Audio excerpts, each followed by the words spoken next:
ਹੁਣ ਇਹ ਕਿ ਭਾਰਤ ਜਿਹੜਾ ਹੈ 2014 ਤੋਂ ਲੈ ਕੇ ਹੁਣ ਤੱਕ ਪ੍ਰਾਈਵੇਟ ਕੰਪਨੀ ਤਬਦੀਲ ਹੋ ਚੁੱਕਾ ਹੈ ਤੇ ਇਹਨਾਂ ਨੂੰ ਨਾਗ ਮੈਂ ਨਾਂ ਦਿੱਤਾ ਨਰਿੰਦਰ ਅਮਿਤ ਗੌਤਮ।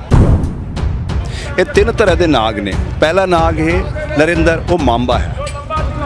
ਉਹ ਮਾਂਬਾ ਦਕਸ਼ਿਣ ਅਫਰੀਕਾ 'ਚ ਪਾਇਆ ਜਾਂਦਾ ਹੈ। ਉਹ ਬੰਦੇ ਦੀ ਅੱਖਾਂ ਨੂੰ ਅੰਧਾ ਕਰ ਦਿੰਦਾ ਹੈ। ਇਹ ਸਾਰਿਆਂ ਨੂੰ ਅੰਧਾ ਕਰਨ ਦਾ ਕੰਮ ਕਰ ਰਿਹਾ ਲੋਕਤੰਤਰ ਦੇ ਨਾਂ ਤੇ। ਹਾਂਜੀ, ਸਪਰੇਅ ਕਰਕੇ ਪਾਇਜ਼ਨ ਨੂੰ ਸਪਰੇਅ ਕਰਦਾ ਹੈ, ਅੰਧਾ ਕਰ ਦਿੰਦਾ ਹੈ। ਤਾਂ ਇਹ ਤਾਂ ਹੈ ਮਾਂਬਾ।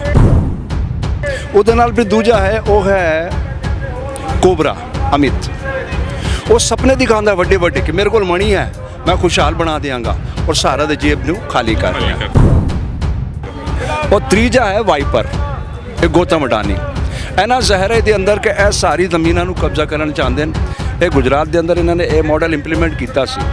ਕਿਸਾਨਾਂ ਦੀ ਬਿਨਾਂ ਰਜਿਸਟਰੀ ਹਜ਼ਾਰਾਂ ਏਕੜ ਜ਼ਮੀਨ ਗੌਤਮ ਦੇ ਨਾਂ ਚੜ ਚੁੱਕੀ ਹੈ। ਇਹ 2000 ਦੇ ਅੰਦਰ ਟੈਂਟ ਦਾ ਕੰਮ, ਤੰਬੂ ਦਾ ਕੰਮ ਕਰਦਾ ਸੀ। 20 ਸਾਲਾਂ ਦੇ ਅੰਦਰ ਇਹਨਾਂ ਨੇ ਮਿਲ ਕੇ ਤਿੰਨੋਂ ਗੁਜਰਾਤੀਆਂ ਨੇ ਪੂਰੀ ਦੁਨੀਆ ਦੇ ਅੰਦਰ ਆਪਣਾ ਸਾਮਰਾਜ ਫੈਲਾ ਲਿਆ। ਕਿਸ ਤਰ੍ਹਾਂ ਪੈਸਾ ਆਇਆ, ਸ਼ੁਰੂਆਤ ਕਿੱਥੋਂ ਹੋਈ, ਉਹ ਮੈਂ ਦੱਸਣਾ ਚਾਹੁੰਦਾ ਤੁਹਾਨੂੰ।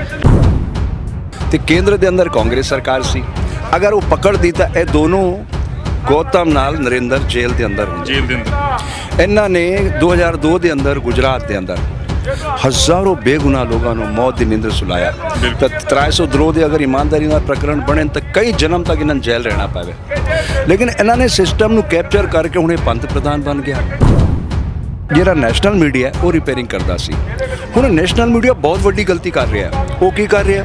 ਇਹ ਖਾਲਿਸਤਾਨੀ ਨੇ, ਆਤੰਕਵਾਦੀ ਨੇ, ਪਾਕਿਸਤਾਨ ਪ੍ਰਾਯੋਜਿਤ ਨੇ। ਹੁਣ ਤੁਹਾਡੀ ਡਿਊਟੀ ਹੈ, ਤੁਸੀਂ ਅਪਡੇਟ ਕਰੋ ਚੀਜ਼ਾਂ ਨੂੰ ਔਰ ਸਮਾਜ ਦੇ ਸਾਹਮਣੇ ਸੱਚ ਤੇ ਲੈ ਕੇ ਆਓ। ਦੁਨੀਆ ਹੁਣ ਸੱਚ ਸੁਣਨ ਚਾਹੁੰਦੀ ਹੈ। ਉਹ ਪੱਕ ਗਈ ਉਹਨਾਂ ਕੋਲੋਂ। ਤੁਹਾਡੇ ਦਰਸ਼ਕਾਂ ਨੂੰ ਬੇਨਤੀ ਕਰਨ ਚਾਹੁੰਦਾ ਕਿ ਤੁਹਾਡੇ ਜਿਤਨੇ ਵੀ ਮੁਲਾਕਾਤ ਵਾਲੇ ਸੈਨਿਕ ਨੇ ਆਰਮੀ ਦੇ ਅੰਦਰ, ਪੈਰਾ ਮਿਲਟਰੀ ਫੋਰਸ, ਉਹਨਾਂ ਨੂੰ ਇਹ ਵੀਡੀਓ ਤੁਸੀਂ ਜ਼ਰੂਰ ਫਾਰਵਰਡ ਕਰਨਾ। ਭਗਵੇਂ ਕਰਨ ਦੀ ਰਾਜਨੀਤੀ ਕਰਨ ਵਾਲੇ ਕੁਝ ਚੰਦ ਬੰਦੇ ਜਿਹੜੇ ਅਜੇ ਵੀ ਇਹ ਏਜੰਡਾ ਲੈ ਕੇ ਚੱਲ ਰਹੇ ਨੇ ਕਿ 2025 ਦੇ ਵਿੱਚ ਆਰਐਸਐਸ ਦੇ 100 ਸਾਲ ਪੂਰੇ ਹੋਣੇ ਨੇ ਤੇ ਅਸੀਂ ਹਿੰਦੂ ਰਾਸ਼ਟਰ ਬਣਾਉਣਾ ਹੈ। ਉਹ ਜਿਹੜੇ ਚੰਦ ਬੰਦੇ ਹੈ ਨੇ ਜਿਹੜੇ ਆਪਣੇ ਆਪ ਨੂੰ ਕੱਟੜਵਾਦੀ ਹਿੰਦੂ ਜਾਂ ਬ੍ਰਾਹਮਣ ਮਨੂਵਾਦੀ ਸੋਚ ਦੇ ਦੱਸਦੇ ਨੇ, ਉਹਨਾਂ ਦੀ ਸੋਚ ਕਰਕੇ ਸਾਰਾ ਹਿੰਦੂਵਾਦੀ ਤਬਕਾ ਬਦਨਾਮ ਹੁੰਦਾ ਹੈ। 1905 ਦੇ ਅੰਦਰ ਹੈਡਗੇਵਾਰ ਨੇ ਆਰਐਸਐਸ ਦੀ ਸਥਾਪਨਾ ਕੀਤੀ। ਉਹ ਤਾਂ ਕੱਟੜ ਕਾਂਗਰਸੀ ਸੀ। ਉਹਨੇ ਕਿਹਾ ਸੀ ਇੱਕ ਦਿਨ ਆਏਗਾ ਮੈਂ ਇਸ ਕਾਂਗਰਸ ਨੂੰ ਨੈਸਤਨਾਬੂਦ ਕਰ ਦਿਆਂਗਾ। ਇਹ ਸੁਪਨਾ ਕਦ ਦੇਖਿਆ ਉਸਨੇ? 1905 'ਚ। ਉਹ ਸੁਪਨਾ ਪੂਰਾ ਕਦ ਹੋਇਆ? 2014 'ਚ। ਕਿੰਨੇ ਸਾਲ ਇਹਨਾਂ ਨੇ ਤਕਲੀਫਾਂ ਝੇਲੀਆਂ ਕਾਂਗਰਸ ਦੀਆਂ। ਇਹਨਾਂ ਦੇ ਅੰਦਰ ਤਾਂ ਉਹੀ ਚੱਲ ਰਿਹਾ ਪ੍ਰਤੀਸ਼ੋਧ ਵੀਰ ਜੀ। ਲੇਕਿਨ ਮੈਂ ਕਹਿੰਦਾ ਜਨਤਾ ਨੇ ਇਹਨਾਂ ਨੂੰ ਇਤਨਾ ਪਿਆਰ ਦਿੱਤਾ ਸੀ। ਅਗਰ ਇਹ ਸਹੀ ਕੰਮ ਕਰਦੇ, ਨਾਲ ਬੱਚਿਆਂ ਤੇ ਫੋਕਸ ਕਰਦੇ, ਉਹਨਾਂ ਨੂੰ ਸਕਿਲਡ ਕਰਦੇ, ਸੁੰਦਰ ਪਿਚਾਈ ਵਾਲੀ ਘਰ ਬਣਾਉਂਦੇ ਤਾਂ ਹਰ ਬੱਚਾ 5-5 ਕਰੋੜ ਰੁਪਏ ਰੋਜ਼ ਕਮਾ ਸਕਦਾ।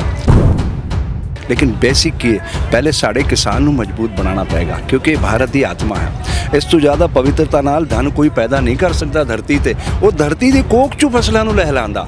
ਉਹ ਜਦ ਤੱਕ ਪਵਿੱਤਰਤਾ ਨਹੀਂ ਰੱਖੇਗਾ, ਪ੍ਰਕਿਰਤੀ ਨਾਲ ਪਿਆਰ ਨਹੀਂ ਕਰੇਗਾ, ਉਹ ਫਸਲ ਪੈਦਾ ਹੋ ਹੀ ਨਹੀਂ ਸਕਦੀ। ਵੀਰ ਜੀ ਕਿੰਨਾ ਕਠਿਨ ਕੰਮ ਹੈਗਾ ਕਿਉਂਕਿ ਪ੍ਰਕਾਸ਼ ਦੇ ਸਾਹਮਣੇ ਅੰਧੇਰਾ ਟਿਕ ਨਹੀਂ ਸਕਦਾ।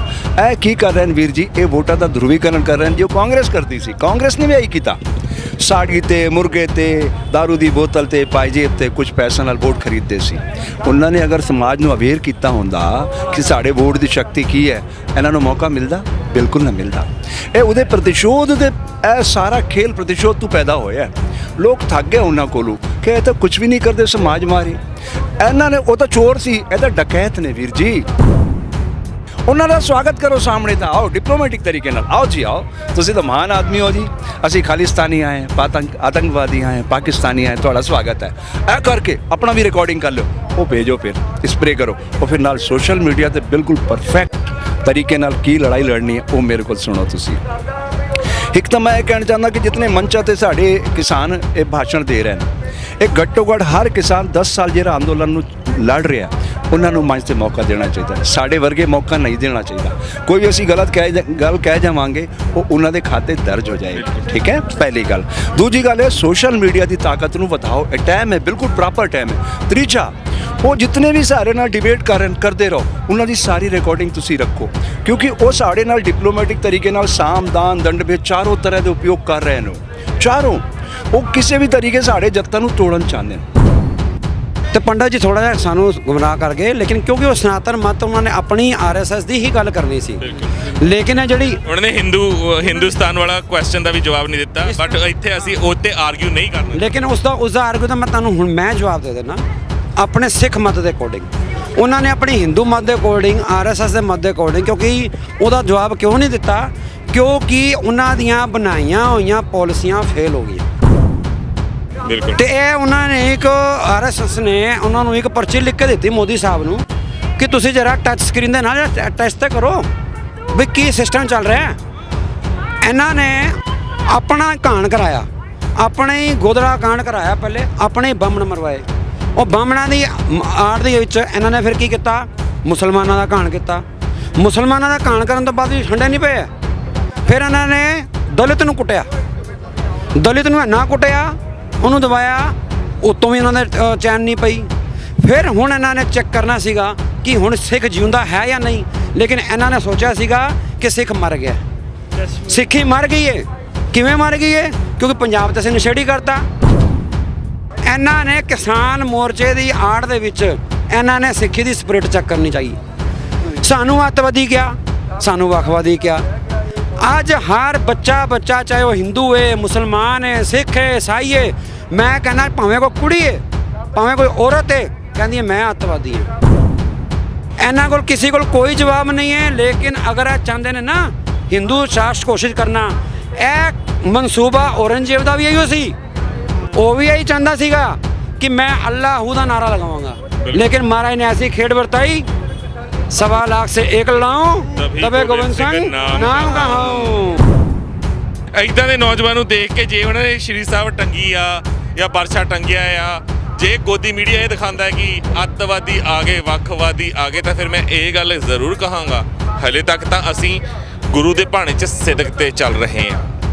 ਹਲੇ ਤੱਕ ਤਾਂ ਅਸੀਂ ਮੰਗਾਂ ਮਨਵਾਉਣ ਦੀ ਗੱਲ ਕਰ ਰਹੇ ਹਾਂ, ਆਪਣੇ ਹੱਕ ਲੈਣ ਦੀ ਗੱਲ ਕਰ ਰਹੇ ਹਾਂ। ਪਰ ਅਗਰ ਤੁਸੀਂ ਆਪਣਾ ਇਹ ਅੜੀਅਲ ਰਵੱਈਆ ਨਾ ਛੱਡਿਆ ਤਾਂ ਇਹ ਸਾਡਾ ਸਿਧਾਂਤ ਸਾਡੇ ਗੁਰੂ ਦਾ ਦਿੱਤਾ ਆ ਕਿ ਪਿਆਰ ਸਤਿਕਾਰ ਨਾਲ ਜੋ ਵੀ ਆਂਦਾ ਜਾਂਦਾ ਆ, ਦੇਗ ਨਾਲ ਸਵਾਗਤ ਹੁੰਦਾ ਆ। ਆਕੜ ਹੰਕਾਰ ਨਾਲ ਜਿਹੜਾ ਆਂਦਾ ਆ, ਫਿਰ ਦੇਗ ਨਾਲ ਸਵਾਗਤ ਹੁੰਦਾ ਆ। ਵਾਹਿਗੁਰੂ ਜੀ ਕਾ ਖਾਲਸਾ, ਵਾਹਿਗੁਰੂ ਜੀ ਕੀ ਫਤਿਹ। ਗੁਰਬਾਣੀ ਅਖੰਡ ਬਾਣੀ ਦੇਖ ਰਹੀਆਂ ਦੇਸ਼ ਵਿਦੇਸ਼ ਦੀਆਂ ਸਾਰੀਆਂ ਸੰਗਤਾਂ ਦਾ ਮੈਂ ਸਵਾਗਤ ਕਰਦਾ। ਕਿਸਾਨੀ ਸੰਘਰਸ਼ ਦੇ ਵਿੱਚ ਹਰ ਧਰਮ ਹਰ ਵਰਗ ਇੱਕ ਦੂਜੇ ਦੇ ਮੋਢੇ ਨਾਲ ਮੋਢਾ ਲਾ ਕੇ ਖੜਿਆ ਹੈ। ਸਵਾਮੀ ਹਰਸ਼ਾਨੰਦ ਜੀ ਸਾਡੇ ਨਾਲ ਨੇ, ਜਿਨ੍ਹਾਂ ਨੂੰ ਤੁਸੀਂ ਅਕਸਰ ਵੇਖੋਗੇ ਬੜੀ ਬੇਬਾਕੀ ਦੇ ਨਾਲ ਆਪਣੇ ਵਿਚਾਰ ਤੁਹਾਡੇ ਸਾਹਮਣੇ ਸਾਂਝੇ ਕਰਦੇ ਨੇ। सबसे पहले तो आपका स्वागत है हमारे चैनल पर, और इस किसानी संघर्ष के बारे में आप क्या सोच रहे हो वो ज़रूर जानना चाहते हैं। ਵਾਹਿਗੁਰੂ ਜੀ ਦਾ ਖਾਲਸਾ, ਵਾਹਿਗੁਰੂ ਜੀ ਦੀ ਫਤਿਹ। ਦੇਖੋ ਇਹ ਜਿਹੜਾ ਸਭ ਕੁਝ ਚੱਲ ਰਿਹਾ ਹੈ, ਇਹਨੂੰ ਪ੍ਰਕਿਰਤੀ ਸੰਚਾਲਿਤ ਕਰ ਰਹੀ ਹੈ। ਇਹ ਕੋਈ ਪੰਜਾਬ ਦਾ, ਹਰਿਆਣਾ ਦਾ, ਉੱਤਰ ਪ੍ਰਦੇਸ਼ ਦਾ ਜਾਂ ਰਾਜਸਥਾਨ ਦਾ ਜਾਂ ਮੱਧ ਪ੍ਰਦੇਸ਼ ਦਾ ਅੰਦੋਲਨ ਨਹੀਂ ਹੈ। ਇਹ ਭਾਰਤ ਦੀ ਆਤਮਾ ਦਾ ਅੰਦੋਲਨ ਹੈ, ਉਹ ਕਰਾ ਰਹੀ ਹੈ। 73 ਸਾਲ ਹੋ ਗਏ ਦੇਸ਼ ਨੂੰ ਆਜ਼ਾਦ ਹੋਏ, ਹੁਣ ਤੱਕ ਕਿਸਾਨ ਦੀ ਕਿਸੇ ਨੇ ਸੁਧ ਨਾ ਲਈ। ਉਹ ਰਿਣ ਦੇ ਅੰਦਰ ਜਨਮ ਲੇਵੇ, ਰਿਣ ਦੇ ਅੰਦਰ ਪਲੇ, ਰਿਣ ਚੁਕਾਨ ਪੀੜ੍ਹੀਆਂ ਛੋੜ ਜਾਵੇ। ਇਹ ਹੁਣ ਪ੍ਰਕਿਰਤੀ ਨਹੀਂ ਚਾਹੁੰਦੀ। ਪ੍ਰਕਿਰਤੀ ਕਹਿੰਦੀ ਮੇਰੇ ਧਰਤੀ ਪੁੱਤਰ ਨੂੰ ਤੁਹਾਨੂੰ ਸਨਮਾਨ ਦੇਣਾ ਪਏਗਾ।